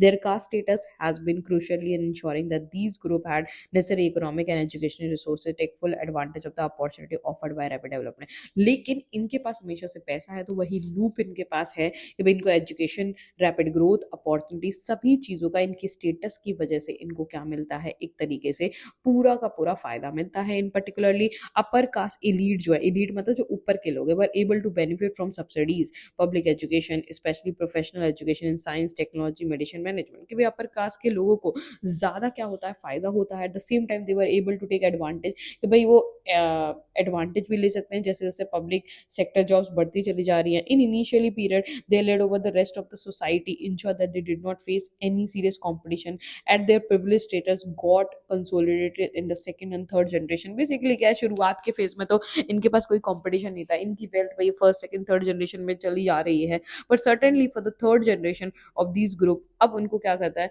कि these groups their economic and educational status alone is quite sufficient to ensure that they will continue to get the best। तो बेसिकली यही है कि शुरुआत में तो भाई इनके ऊपर ऐसा कुछ था ही नहीं, लेकिन तब भी ये ग्रो कर रहे थे। लेकिन थर्ड जनरेशन के बाद में इन्हीं के पास अथा पैसा है, क्योंकि इन्होंने ग्रो कर लिया, इनके पास जॉब है, तो अब तो इनका कोई कंपटीशन बचा ही नहीं है। और इनकी सबसे ज्यादा अब जो भी फायदा होगा भी, गवर्नमेंट की जॉब होगी, इन्हीं को सबसे ज्यादा फायदा नजर आएगा, ठीक है। इन ग्रुप्स के लिए जो कास्ट है वो अब कुछ नहीं रह गई है, लेकिन हाँ इनके पास एक तरीके से, क्योंकि इन्होंने अपने ही अमीरों में शादियां करना शुरू कर दी, और जिसकी वजह से एक तरीके से प्रिविलेज को तो बहुत ज्यादा प्रिविलेज है, लेकिन जो पुअर है वो बहुत ज्यादा पुअर है, ठीक है। अगर हम शेड्यूल कास्ट और शेड्यूल ट्राइब्स की बात करें या बैकवर्ड की बात करें, इनकी लाइफ बिल्कुल ऑपोजिट है, क्योंकि यहाँ सबसे ज्यादा कास्ट डिवीजन आपको दिखेगा, क्योंकि यहाँ पे because they have no inherit, क्योंकि उनके पास ना कोई एजुकेशन है। देखो अपर कास्ट में क्यों नहीं दिख रहा है, क्योंकि उनके पास अब एजुकेशन आ गई है, उनकी जनरेशन टू जनरेशन से उनके पास जॉब है, पैसा है, एजुकेशन है, तो अब उनको कास्ट से कुछ लेन देन ऐसा बचा नहीं है। लेकिन सबसे अलग कास्ट आपको SC STs में ही दिखेंगी, क्योंकि एजुकेशन नहीं है, कैपिटल नहीं है, इवन इज्जत भी नहीं है बाहर, ठीक है, अफोर्ड ही नहीं कर सकते हैं एजुकेशन, तो इसीलिए वो उसी लूप में, डिस्क्रिमिनेशन में और चीजों फंसते चले जाते हैं और गरीब होते चले जाते हैं, ठीक है। तो फर्स्ट टॉपिक हमने यहाँ कंप्लीट कर लिया है कि हमारा पहला सोशल इंस्टीट्यूट कास्ट हमने देख लिया है, ठीक है। अब दूसरा जो हमारा सोशल इंस्टीट्यूट है वो है ट्राइबल कम्युनिटीज, ठीक है, कि भाई ये भी एक बहुत बड़ा सोसाइटी का पार्ट है। ट्राइबल कम्युनिटीज ये भी एक बहुत बड़ा इंस्टीट्यूट है। अगर हम ट्राइब की बात करें तो ये बहुत मतलब एक तरीके से is a modern term for communication that very old being among the oldest inhabited. अगर हम बात करें, ट्राइब एक मॉडर्न वर्ड है उन लोगों के लिए जो बहुत पुराने हैं और जो बहुत पुराने समय से हमारे सब कॉन्टिनेंट पे रह रहे हैं, ठीक है। ट्राइब की बात करें इंडिया में तो इनको कैसे एक तरीके से आप जनरली बी नॉट ऐसा डिफाइन नहीं किया गया है, बट ट्राइब वो कम्युनिटी है जिनका कोई एक रिलीजियस प्रैक्टिस नहीं होती, इनका कोई रिटन टेक्स्ट ऐसा नहीं है, इनका कोई पॉलिटिकल फॉर्म नहीं है, नॉर्मली बेचारे रहते हैं और कोई क्लास डिवीजन नहीं होता है, सिंपली बात करें। अगर हमने ट्राइब्स को अगर ट्राइबल सोसाइटी को क्लासीफाई करें तो in term of positive characteristics अगर हम पॉजिटिवली देखें तो tribe have been classified according to their permanent and acquired trade, कि ट्राइबल पीपल को भी हम पूरी ट्राइबल सोसाइटी के, भाई जो ट्राइबल सोसाइटी हमें दिख रही है उसको हम दो तरीके से डिवाइड कर देते हैं। एक कर देते हैं परमानेंट ट्रेड और एक कर देते हैं एक्वायर्ड ट्रेड। परमानेंट ट्रेड क्या होते हैं, उनका रीजन कि भाई वो हमेशा से कहाँ रह रहे हैं, उनकी भाषा, ये उनका परमानेंट ट्रेट है, ठीक है। फिजिकल कैरेक्टरिस्टिक्स कैसी हैं, इकोलॉजिकल हैबिट कैसी है, भाई कुछ ट्राइबल पीपल के अपने नैन नक्श पूरा होता है, वो कैसे रह रहे हैं, क्या कर रहे हैं, ये परमानेंट ट्रेट है, ठीक है, किसी भी टाइप। और परमानेंट ट्रेट के बाद एक्वायर्ड होते हैं, क्योंकि भाई अब समय बदलता चला जा रहा है, कुछ एस टी मतलब एक तरीके से जो ट्राइबल पीपल हैं वो भी अब नॉर्मल इंसान की तरह, भाई वो भी अपर कास्ट हैं, वो भी सब कुछ है, मतलब एक तरीके से अपर क्लास में आ चुके हैं वो। तो एक तरीके से ये जो एक्वायर्ड ट्रेट है जो वो उनको लेने पड़ रहे हैं। तो ट्राइबल मतलब जिनकी हमेशा से एक भाषा, एक लैंग्वेज और चीजें हैं, जैसे tribal population of India is widely dispersed. अगर हम ट्राइबल पॉपुलेशन की बात करें तो बहुत ज्यादा डिस्पर्स्ड है, लेकिन अगर बात करो ये ट्राइबल पीपल ही हमारे पूर्वज हैं, एक तरीके से ये इंपॉर्टेंट लोग हैं क्योंकि यही सबसे पुराने हैं जिनकी ये धरती है। But there are also concentration region, लेकिन आज ये बहुत डिस्पर्स हैं, अलग अलग क्षेत्र में है और अलग क्षेत्र में थोड़ा थोड़ा कंसंट्रेट हो गए हैं। 85% अगर ट्राइबल पॉपुलेशन की अगर आप बात करोगे तो वो मिडिल इंडिया में रहती है, ठीक है। जैसे गुजरात से राजस्थान वेस्ट में, वेस्ट बंगाल से उड़ीसा, ठीक है, मध्य प्रदेश, झारखंड, छत्तीसगढ़, महाराष्ट्र, आंध्र प्रदेश, यहाँ पर ये पूरा हार्ट है इस रीजन का, ठीक है। 15% अगर हम बात करें ऑफ द रिमेनिंग जो 15% है, 11% आपको नॉर्थ ईस्ट में। सो सबसे ज्यादा 85% अगर 100 में से, जैसे इंडिया है तो इंडिया का 85% पॉपुलेशन इधर रहती है, और इसी जैसे 100% ट्राइबल पॉपुलेशन है, ठीक है, तो इस जैसे 50 लोग हैं तो 50 में से 50 का 85% आपको मिडिल इंडिया में दिखता है, और रेस्ट जो है उसका भी 11% आपको नॉर्थ ईस्ट में दिखता है, और बाकी जितना बचा कुचा है वो आपको रेस्ट इंडिया में दिखता है। तो वी लुक एट शेयर, अगर हम यहाँ पे देखें ट्राइबल पॉपुलेशन को तो north eastern have the highest concentration, ठीक है। सभी स्टेट में जो नॉर्थ ईस्ट है उनका हायर कंसंट्रेशन है सभी स्टेट के साथ में, एक्सेप्ट असम को छोड़ के, having concentration of more than 30% concentration है। सम लाइक अरुणाचल प्रदेश, मेघालय, मिजोरम, नागालैंड,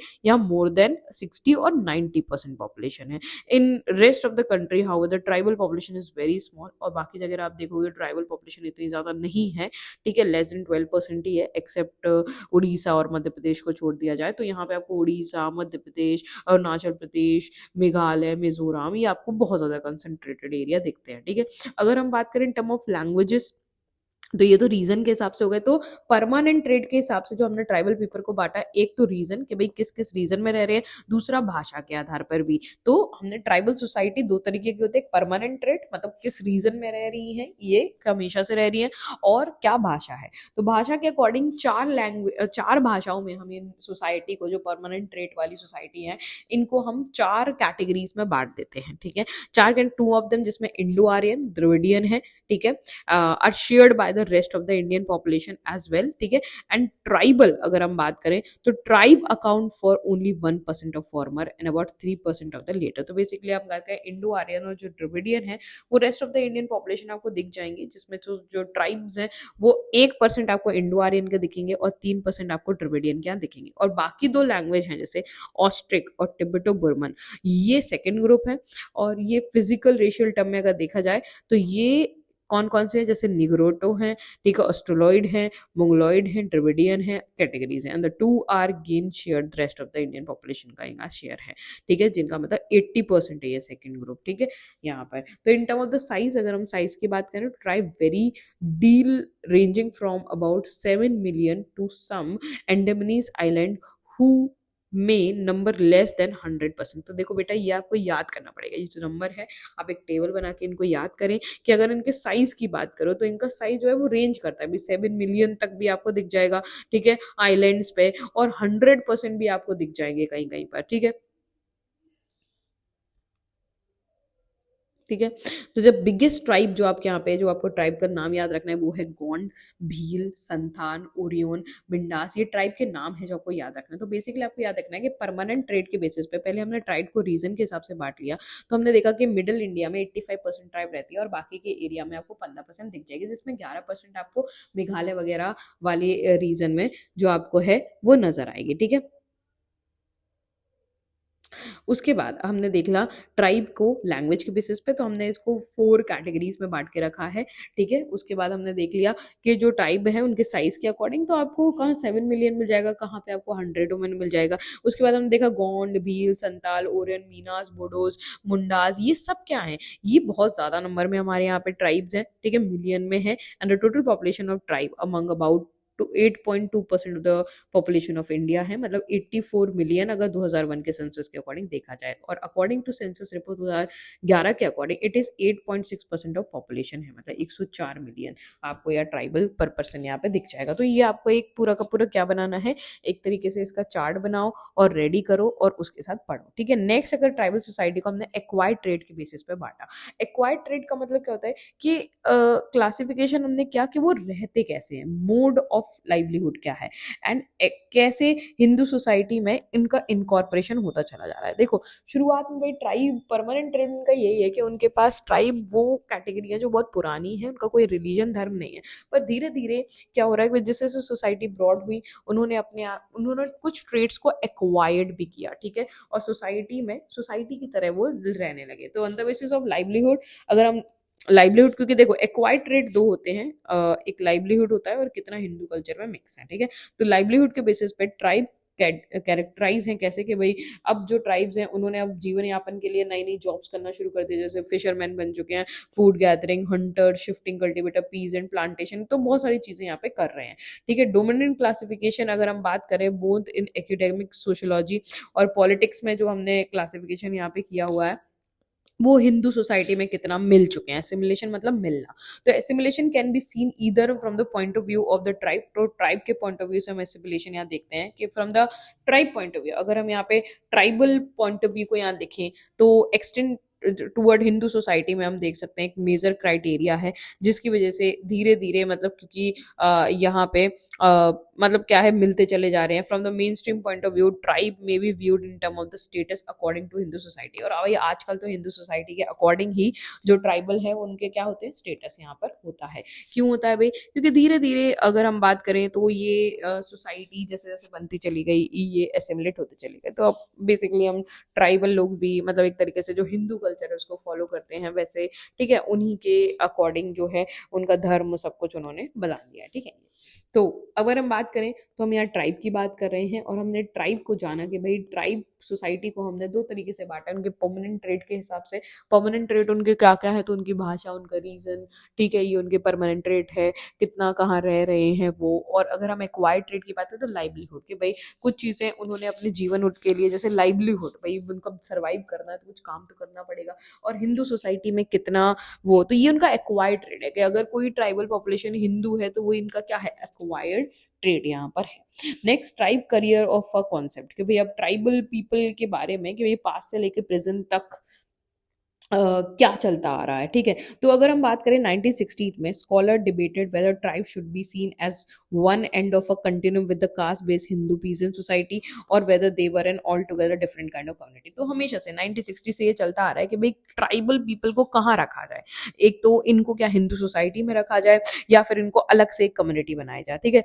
तो जिन्होंने ये आर्ग्यू किया है कि argue for the continuum saw tribe as not being fundamentally different from the caste peasant society but merely less stratified and with a more community base rather than individual notion of resource ownership। तो basically क्या है कि बहुत लोगों ने मतलब इस चीज को अपोज किया है कि नहीं, एक ये कंटिन्यू चेन ही है। ठीक है। पीजेंट सोसाइटी जो हिंदू पीजेंट सोसाइटी है उसी का, ठीक है, इतना स्ट्रैटिफाइड मतलब अलग अलग ये नहीं आप कर सकते हो जितना। लेकिन no opponent argued, however opponent argued that tribe are wholly different community. लेकिन बहुत सारे लोगों ने कहा है कि भैया ऐसा हिंदू सोसाइटी का कोई पार्ट नहीं है, ये बिल्कुल ही अपने आप में अलग क्या है, कम्युनिटी है। They had no notion of purity and pollution, क्योंकि इनमें कोई कास्ट सिस्टम, कोई नोशन पोल्यूशन प्योरिटी नहीं है, सब ट्राइब एक समान है। तो हिंदू सोसाइटी का पीजेंट्री का आप इसको पार्ट नहीं बना सकते हो, ठीक है। तो इन शॉर्ट अगर हम बात करें तो जो आर्ग्यूमेंट है ट्राइब कास्ट डिस्टिंक्शन की, वो हमेशा से चलती आई है, डिफरेंस लेके, हिंदू कास्ट को लेके, बिलीफ को लेके, प्योरिटी, पोल्यूशन, इन सारे बिलीफ्स को यहाँ पर लेकर, ठीक है। इनका इंटीग्रेशन हिंदू सोसाइटी में होना चाहिए कि नहीं होना चाहिए ये। तो by the 1970s all major definition of tribe was shown to faulty. सारी डेफिनेशन मतलब एक तरीके से धुंधली लगने लगी 70s तक, जब इस पर रिसर्च की गई कि भाई ये कौन है। It was appointed that the tribe peasantry distinction did not hold in term of any commonly advanced criteria, size, isolation, religion। तो बेसिकली यही कहा गया कि जो ट्राइब पीजेंट्री डिस्टिंक्शन है कि भाई ट्राइब्स को पीजेंट से बिल्कुल क्या रखना है, अलग डिस्टिंक्शन करना है, वो कोई ऐसा नहीं होना चाहिए, साइज, आइसोलेशन, इन सब चीजों के बेसिस पर नहीं होना चाहिए। सम इंडियन ट्राइब जो है, जैसे संताल है, गोंड है, भील है, ये बहुत लार्ज है और बहुत बड़े एरिया में। कुछ ट्राइब है जैसे मुंडा है, हौस है, ठीक है, another have long since turned into settle agriculture। वो एग्रीकल्चर में चले गए। मतलब आप उनको डिस्टिंग्विश ऐसे नहीं कर सकते कि आप उनके पर्टिकुलर चीज को लेकर या पर्टिकुलर रीजन को लेकर आप डिस्टिंग्विश कर दो कि ये पीजेंट है और ये ट्राइब है। बहुत सारे पीजेंट, जो बहुत सारे ट्राइब है जो बहुत बड़े नंबर में है और वो अपना धर्म, मतलब जो अपना बेसिकली कल्चर है उसको फॉलो कर रहे हैं। कुछ ऐसे हैं जो एग्रीकल्चर में उतर आए हैं, ठीक है, जो अब एग्रीकल्चर कर रहे हैं, इवन हंटिंग भी कर रहे हैं, लाइक बिरहोर ऑफ बिहार है, ठीक है। एम्प्लॉय स्पेशलाइज हाउस होल्ड, वो तो अपने पास लोग भी रखते हैं, भाई बास्केट बनाते हैं, प्रेस ऑयल बनाते हैं। तो आप एक तरीके से कास्ट में इसको नहीं बांट सकते, नंबर ऑफ केस, मतलब एक तरीके से कास्ट एब्सेंट होती है यहाँ पर। तो आप एक कैटेगरी या एक कास्ट में आप इनको नहीं बांट सकते हो। The discussion on tribe caste differences was accompanied by large body of literature on the mechanism through which tribe were observed in the Hindu society through the ages। तो बेसिकली कई सारे कॉन्सेप्ट में ये मतलब बताया गया कि जो ट्राइब है वो हिंदू सोसाइटी का ही पार्ट है, भाई संस्कृताइजेशन के थ्रू, कि इन्होंने, मतलब एक संस्कृताइजेशन का मतलब क्या है कि भाई एक तरीके से जो बड़ा अपर डोमिनेंट कास्ट है, ठीक है, हिंदुइज्म में, और वो लोअर कास्ट उसको फॉलो कर रही है, तो भाई जो ट्राइबल है वो ही फॉलो कर रहे हैं, तो उसमें ऐसे बांट दिया गया, ठीक है, Hindu caste through accretion or so the whole span of Indian society is often seen as an absorption of different tribal group into caste Hindu society. तो मतलब एक तरीके से पॉइंट दिए गए कि भाई पूरी सोसाइटी ही एसिमिलेटेड है, ठीक है, ये बहुत ही नेचुरल है कि भाई सभी एक ही का पार्ट है, और धीरे धीरे मतलब इनको क्या किया गया, एक तरीके से ये एक दूसरे में मिलते हुए चले गए, ठीक है। Some scholar have also argue that there is no coherent basis of treating tribe as a pristine original और प्योर, कि भाई बहुत सारे उन्होंने कहा कि भाई ऐसा आप प्योर उनको नहीं कर सकते। सोसाइटी अनकंटामिनेटेड बाय सिविलाइजेशन, कि भाई सोसाइटी बदलती रहती है, जैसे जैसे सिविलाइजेशन आती है आप चेंज होते हो, तो कोई भी प्योर नहीं है, ऐसा नहीं है कि कोई अलग सही है, सबने किसी ना किसी का कुछ ना कुछ कल्चर एक्वायर्ड किया ही है। They propose instead that tribe should really be seen as secondary phenomena arising out of the exploitative and closing contact between pre industry and. तो उन्होंने ये कहा है कि भाई ट्राइबल वो लोग हैं जो बेसिकली कॉलोनियल रूल से लड़ते हुए, ये सब चीजों से लड़ते हुए जो है वो ऊपर उठे हैं ये group, and this contact itself create an ideology. और देखिए एक ये अपने आप में एक आइडियोलॉजी क्रिएट कर देते हैं जिसको ट्राइबलिज्म कहते हैं, ठीक है। तो tribal group begin to define themselves as tribal, कि भाई अब धीरे धीरे उन्होंने अपने आप को डिफाइन करना शुरू किया। Nevertheless the idea of tribe are like stone age, कि भाई ये जो ट्राइब है वो तो हमेशा से ही है, मतलब ये आप अलग भी नहीं कर सकते सोसाइटी से, and they are always been there, ठीक है, हर चीज में वो हमेशा से रहे हैं, ठीक है। स्टोन एज से लेके हंटिंग गैदरिंग से लेके अगर हम बात करें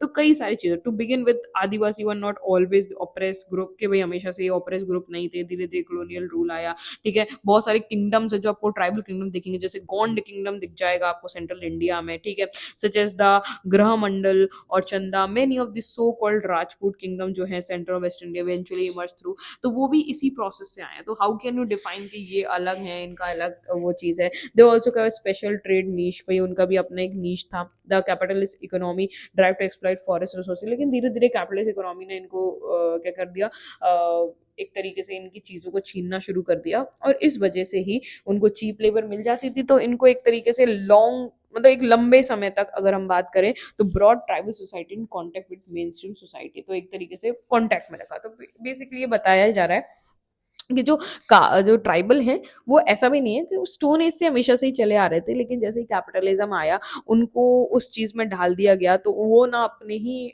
एक तरीके से कल्चर के रहे ना दूसरे ही कल्चर के रहे। तो एक ये लॉन्ग हिस्ट्री से चला ही आ रहा कॉन्सेप्ट है। अब आप अगर किसी को भी सेपरेट करना चाहो तो सेपरेट नहीं कर सकते हो, ठीक है, यहाँ पर। ठीक है, national development versus tribal development, कि भाई अब हमें ये देखना है कि नेशनल डेवलपमेंट में क्या ट्राइबल डेवलपमेंट आता है कि नहीं आता। तो अगर हम बात करें तो यहाँ पर the imperative of development have govern attitude toward tribes and shape the policy of state. ठीक है, तो अगर हम बात करें डेवलपमेंट जो है वो एक तरीके से एक इंटरनल पार्ट है पूरे आपका सोसाइटी का, और वो डेवलपमेंट ऐसा होना चाहिए जो मतलब ट्राइबल पीपल क्या पूरे हर किसी के लिए पॉलिसी हो। नेशनल डेवलपमेंट पर्टिकुलरली इन, जैसे अगर हम बात करें नेहरू जी के एरिया जिसको नेहरूवियन एरा कहते हैं, तो उसमें क्या था भाई, उनके समय डेवलपमेंट का मतलब था डैम्स बनाना, फैक्ट्रीज बनाना, माइंस बनाना। बिकॉज अगर हम बात करें tribal area were located in rich, कि भाई मिनरल रिच एरिया पे ट्राइबल एरिया थे, फॉरेस्ट कवर्ड पूरा ट्राइबल एरिया था। तो tribal have paid a disproportionate price for the development of the rest of the India. तो बेसिकली अगर हम बात करें तो क्या बड़ा है ट्राइबल डेवलपमेंट, तो एक तरीके से जब हम डेवलपमेंट की बात करते हैं तो ट्राइबल डेवलपमेंट भी उसमें आ जाता है। लेकिन जब शुरुआत का समय था तो ये सब बनाने में जो ट्राइबल पीपल है उनकी रिसोर्सेज ज्यादा चली गई, उनको ऐसा कोई बेनिफिट नहीं हुआ, तो उन्होंने अपनी रिसोर्सेज का बलिदान किया एक तरीके से इंडिया के लिए, पूरा नेशनल के लिए, क्योंकि उनका देश है। This kind of development has benefit था। लेकिन इस डेवलपमेंट ने सिर्फ ट्राइबल पीपल को तो बेनिफिट किया ही नहीं, सिर्फ उसको बेनिफिट किया जिसने पैसा लगाया सिर्फ ट्राइबल्स की कॉस्ट पे। And the process of disposing tribal of their land, वही उनके, और हमेशा ये उनके साथ चलता आ रहा है कि भाई मिनरल निकालने हैं, ठीक है, हाइड्रो इलेक्ट्रिसिटी प्रोड्यूस करनी है, और ट्राइबल को उनके एरिया से हटा दो। तो सबसे ज्यादा प्रॉब्लम इस नेशनल डेवलपमेंट में ट्राइबल लोगों को ही आती है। And the loss of forest, और जब फॉरेस्ट चले जाते हैं तो फिर ट्राइबल कम्युनिटी एक तरीके से उनको बहुत बड़ा झटका लगता है। Forest started to systematic exploit, कि भाई ब्रिटिश टाइम से ही फॉरेस्ट फॉरेस्ट जो है वो क्या हो रहे हैं, वही एक्सप्लॉइट हो रहे हैं। ठीक है, even the coming of private property, जैसे जैसे प्राइवेट प्रॉपर्टी बढ़ती जा रही है, भाई मेन टारगेट क्या है, फॉरेस्ट ही होते हैं। ठीक है, तो मैंने ट्राइबल कंसंट्रेशन जो रीजन है उनको बहुत ज्यादा सफर हुए हैं। तो भाई नेशनल डेवलपमेंट, आई नो भाई बहुत इंपॉर्टेंट बात है और हो रहा है, लेकिन ये नेशनल डेवलपमेंट ने ट्राइबल डेवलपमेंट को बहुत ज्यादा क्या किया है, अफेक्ट किया है। भाई इन सब चीजों में, भाई नेशनल डेवलपमेंट में जो अफेक्ट होता है वो सिर्फ यही है ट्राइबल, क्योंकि भाई रिच इंडस्ट्रीज तो बनाएगा ही बनाएगा, क्योंकि आपका देश, ठीक है, तो सब इसमें ये सब होता है। ठीक है, तो अगर हम बात करें तो मेनी ट्राइबल कंसंट्रेशन रीजन और स्टेट है, वहाँ पे प्रॉब्लम आती है। ठीक है, माइग्रेशन की, ठीक है, क्यों आती है, प्रेशर डेवलपमेंट का बढ़ता चला जा रहा है, उनकी पूरी सोसाइटी जो है इससे एक्सप्लॉइट है। ठीक है, अगर हम बात करें झारखंड की बात करें, उड़ीसा की बात करें, हर जगह पे अगर आप बात करो तो यहाँ पर एक्सप्लॉइटेशन ट्राइबल पीपल का देखने को मिलता है। लेकिन आज ट्राइबल आइडेंटिटी क्या है, तो force incorporation of tribal community into main stream process. लेकिन अब धीरे धीरे उनको फोर्स ही कर दिया गया है एक तरीके से, मतलब उनका मन नहीं है कि भाई वो अपने जंगलों को छोड़ के, चीजों को छोड़ के आए। लेकिन अब जब जंगल ही कट चुके हैं, अब कुछ बचा ही नहीं है, तो एक तरीके से वो नॉर्मल मेन स्ट्रीम प्रोसेस, मतलब जो नॉर्मल जो लोग हैं, मतलब नॉर्मल नहीं, मतलब नॉर्मल कहना एक बहुत बेकार वर्ड है, नॉर्मल तो सभी लोग हैं, पर बात ये है कि जो मेन स्ट्रीम है भाई, जिनका ऑक्यूपेशन है, डेवलपमेंट है, जो एक सोसाइटी में रह रहे हैं अदर देन ट्राइबल पीपल, अब उनको फोर्सफुली उस चीज में आना पड़ रहा है। ठीक है, तो ये उनके कल्चर को भी इम्पैक्ट कर रहा है, ठीक है, उनकी सोसाइटी को इम्पैक्ट कर रहा है। ठीक है, as much it is economy, उनकी इकोनॉमी को भी अफेक्ट कर रहा है। Tribal identity today are formed by international process rather than premodern original. तो बेसिकली आज ट्राइबल आइडेंटिटी बस वो एक इंटरनेशनल प्रोसेस है कि भाई हाँ ट्राइबल की एक आइडेंटिटी होती है, ये एक क्राइटेरिया है, डेफिनेशन है, पर आज अगर आप देखा जाए तो वो अब कुछ बचा ही नहीं है उनकी लाइफ में। ठीक है, फोर्सफुली उनको अपना वर्ल्ड छोड़ के एक तरीके से नॉन ट्राइबल वर्ल्ड में आना पड़ रहा है। एंड लेकिन ये एक नेगेटिव इम्पैक्ट हो गया। पॉजिटिव इम्पैक्ट भी है इसके कि भाई कई सारे अचीवमेंट जो है आपको झारखंड छत्तीसगढ़ में दिखते हैं, जिसकी वजह से भाई ट्राइबल जो है वो अब क्या करे, पढ़ रहे हैं, उनको लॉस पता है, एजुकेशन पता है, वो गवर्नमेंट में हर चीज में, वो सिर्फ सीमित नहीं है फॉरेस्ट तक। तो ये भी एक बड़ी चीज है। एक और डेवलपमेंट अगर हम बात करें तो अब एजुकेटेड ट्राइबल कम्युनिटी आ चुकी है। ठीक है, जिसकी वजह से एजुकेशन बढ़ने की वजह से क्या हो रहा है, एक तरीके से उनके पास भी जॉब अपॉर्चुनिटी और चीजें हैं। ठीक है, अब they are not only dependent on only forest produce और थिंग्स। ठीक है, अर्बनाइजेशन का पार्ट है अब वो भी, तो ये अच्छी चीज भी है। ठीक है, तो बहुत सारे इश्यूज यहाँ पर हैं, लेकिन बहुत सारी अच्छी चीजें भी हैं। लेकिन two set of issues have been most important in giving, लेकिन दो इश्यूज हमेशा से ट्राइबल मूवमेंट यहाँ पे करते आए हैं। ठीक है। एक तो क्या है कि these are issue related to control over vital economic resources like land and specially forest issue related to the matter of ethnic culture identity. Basically यही है कि एक तो उनसे उनकी रिसोर्स छीनी जा रही है, ऊपर से उनका कल्चर भी बर्बाद हो रहा है, जिसकी वजह से एक ये जो है मूवमेंट हमेशा चलते रहते हैं। ठीक है, तो इसीलिए जो ट्राइबल सोसाइटी है वो खुली अपनी आइडेंटिटी को पूरी तरीके से क्या नहीं रख पाती है, रख नहीं पाती है, और इस वजह से ही और इतनी जॉब अपॉर्चुनिटी उनके लिए नहीं है जितनी डोमिनेंट क्लास के लिए, इसलिए वो पुअर रह जाते हैं। ठीक है, तो फर्स्ट इंस्टीट्यूट कास्ट, दूसरा इंस्टीट्यूट ड्राइव, एंड अब तीसरे इंस्टीट्यूट की बात करते हैं जो है फैमिली एंड किनशिप। ठीक है, फैमिली किनशिप मतलब आपका जो फैमिली है और आपकी जो पूरी रिश्तेदारी है, ये भी एक बहुत बड़ा सोशल इंस्टीट्यूट है इस सोसाइटी में रहने का।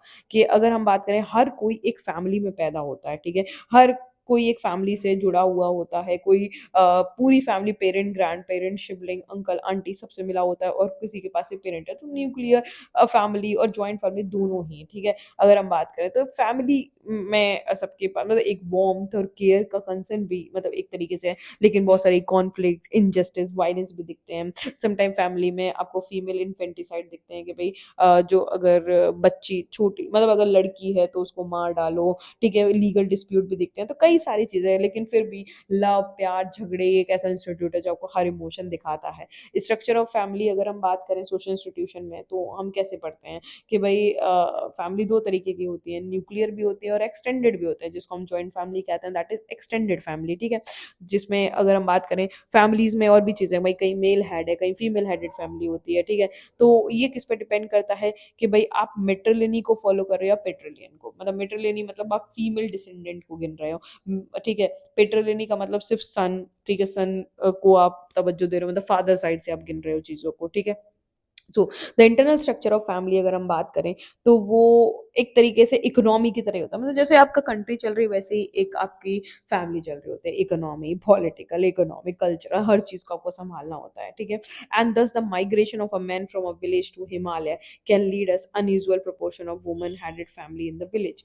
Other than schedule of young parent in the software industry may lead to increasing number of the grandparent moving in the caregiver to young children, and the composition of family structure thereby changes, and these changes can be understood in relation to society. तो basically यही बात है कि जैसे जैसे society change होती चली जाती है, वैसे वैसे सोसाइटी का स्ट्रक्चर, पॉलिटिकल स्ट्रक्चर, इकोनॉमी जैसे जैसे चेंज होती चली जाती है, वैसे वैसे आपको फैमिलीज में भी चेंज दिखते चले जाते हैं। जहाँ पे आपको कैपिटलिज्म ज्यादा दिख रहा है, माँ बाप कमा रहे हैं, वहां आप देखते हो कि किस तरीके से न्यूक्लियर फैमिली बनती चली जा रही है। ठीक है, अगर आप देखो कि माइग्रेट करके अगर मैन हिमालय पे जा रहे हैं, तो फिर फीमेल ही बचेंगी सोसाइटी में। तो हर सोसाइटी का स्ट्रक्चर वहाँ की इकोनॉमी की वजह से, चेंजेस की वजह से आपको दिखता है। ठीक है, family is an integral part of life. भाई लाइफ का सबसे इंपॉर्टेंट पार्ट फैमिली ही होती है। ठीक है, लेकिन हम इसको बहुत ग्रांटेड लेते हैं। अगर अब बात किया जाए तो यहाँ पे हम देखते नहीं है कि भाई एक फैमिली की बहुत ज़्यादा इम्पोर्टेंस यहाँ पे है। ठीक है, तो फैमिली ही है जो यहाँ से आपको क्या दिखता है, एक तरीके से सोसाइटी ब्रॉड होती हुई दिखती है, बड़ी होती हुई दिखती है। फैमिली है जो आपको वैल्यू दे रही है,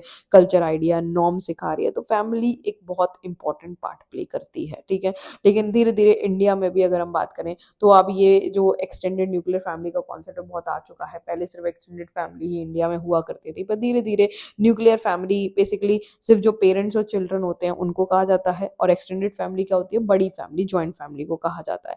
धीरे धीरे जैसे जैसे सोसाइटी चेंज हो रही है, इंडिया में भी आपको ये दिख रहा है कि भाई फैमिली अलग होके जो है वो सेपरेट जगह पे रहना शुरू कर देती हैं। क्यों? क्योंकि भाई जॉब अपॉर्चुनिटी के लिए जा रही हैं। बट जैसे आईपी देसाई ऑब्जर्व करते हैं कि the expression joint family is not translated to any Indian work, that it is interesting that word used for joint family is the most of the Indian language equivalent to translation of English word joint family. Basically हमारे यहाँ पे family का concept बहुत अलग है। हमारे यहाँ तो फैमिली का मतलब सिर्फ जॉइंट ही होता है हमेशा से, लेकिन हाँ अब हम इंग्लिश वर्ड से उसको रिलेट कर रहे हैं, क्योंकि अब ऐसा होता चला जा रहा है कि भाई जॉब के लिए भाई एक पेरेंट अलग रहना शुरू हो गए, उनका एक बच्चा हो गया, और एक कपल मतलब रहना शुरू हो गए, और वो एक फैमिली बन गई। ठीक है, बेसिकली इंडिया में तो हमेशा से ही एक ही चीज चली आ रही है, that is your joint family. पर डाइवर्स फॉर्म ऑफ फैमिली में हम देखते हैं कि study have shown how diverse family forms are. भाई अलग अलग जगह पे हर तरीके की अलग अलग फैमिली आपको देखने को मिलती है। विद रिगार्ड टू अगर हम देखा जाए कि रूल ऑफ रेसिडेंस, के भाई हर तरीके से भाई फैमिली के बहुत सारे डाइवर्स फॉर्म है। First form on the basis of Radisson, कहाँ पे रह रहे हो, ठीक है। सम सोसाइटी मेट्री लोकल होती है। मेट्री लोकल का मतलब क्या है, मैरिजेस एंड फैमिली कस्टम, ठीक है। यहाँ पर आपको दिख जाते हैं जहाँ पे फीमेल साइड की बात होती है, ठीक है। कुछ सोसाइटी पेट्री लोकल होती है। तो अगर मेट्री लोकल की बात करो तो इसका मतलब क्या है, जो न्यूली कपल होगा वो वुमन के पेरेंट के साथ रहेगा। मेट्री लोकल सोसाइटी क्या है, मतलब रेसिडेंस के अकॉर्डिंग शादी होके, वैसे हमारे यहाँ पे यूजुअली क्या होती है कि बेटी जाती है, ठीक है, किसके यहाँ पर जाएगी, मेल के पेरेंट के यहाँ, तो वो पेट्री लोकल हो गया। लेकिन अगर वुमन के यहाँ पर मेल रुक रहा है तो वो मेट्री लोकल हो गया। तो ऐसे फैमिली डिवाइडेड है। अगर हम रूल्स की बात करें इनहेरिटेंस के, कौन पैसा लेगा, कौन प्रॉपर्टी रहेगा, तो वो मेट्रिलिनियन और पेट्रिलियन सोसाइटी होती है। अगर प्रॉपर्टी पास होगी मदर से डॉटर पे तो वो मेट्रिलिनियन होती है, और अगर प्रॉपर्टी पास होगी फादर टू सन तो वो पेट्रिलिनियन होती है, ठीक है। उसके अलावा अब पेट्रियार्कल फैमिली होती है जिसमें अगर जो मेन होता है, मेल होता है, उसकी अथॉरिटी सबसे ज्यादा होती है। मेट्रियार्की होती है जहाँ फीमेल की अथॉरिटी। तो कई सारे प्रकार हैं यहाँ पर, ठीक है। And there is not historical anthropological evidence of matriarchy, लेकिन हमारे यहाँ हमेशा से पेट्रियार्की ही चलती है, ठीक है। मेट्रियार्की के ऐसा एविडेंस नहीं है, पर हाउएवर ये मेट्रियार्कल सोसाइटी भी एग्जिस्ट करती है। कई सारी कम्युनिटी हैं जहाँ वुमन ही इनहेरिट करती हैं प्रॉपर्टी, वुमन ही ऊपर होती हैं। लेकिन रियल में अगर हम बात करें अभी, अगर आप देखोगे तो वैसे मतलब वुमन ही पब्लिक डिसीजन मेकर होती हैं, लेकिन ज़्यादातर अगर आप इंडिया में सोसाइटी देखो तो पेट्रियार्की ही है, मतलब मेल डोमिनेटेड सोसाइटी ही है। और इसी के साथ आपका ये चैप्टर कंप्लीट होता है। आई होप कि आपको समझ में आया हो।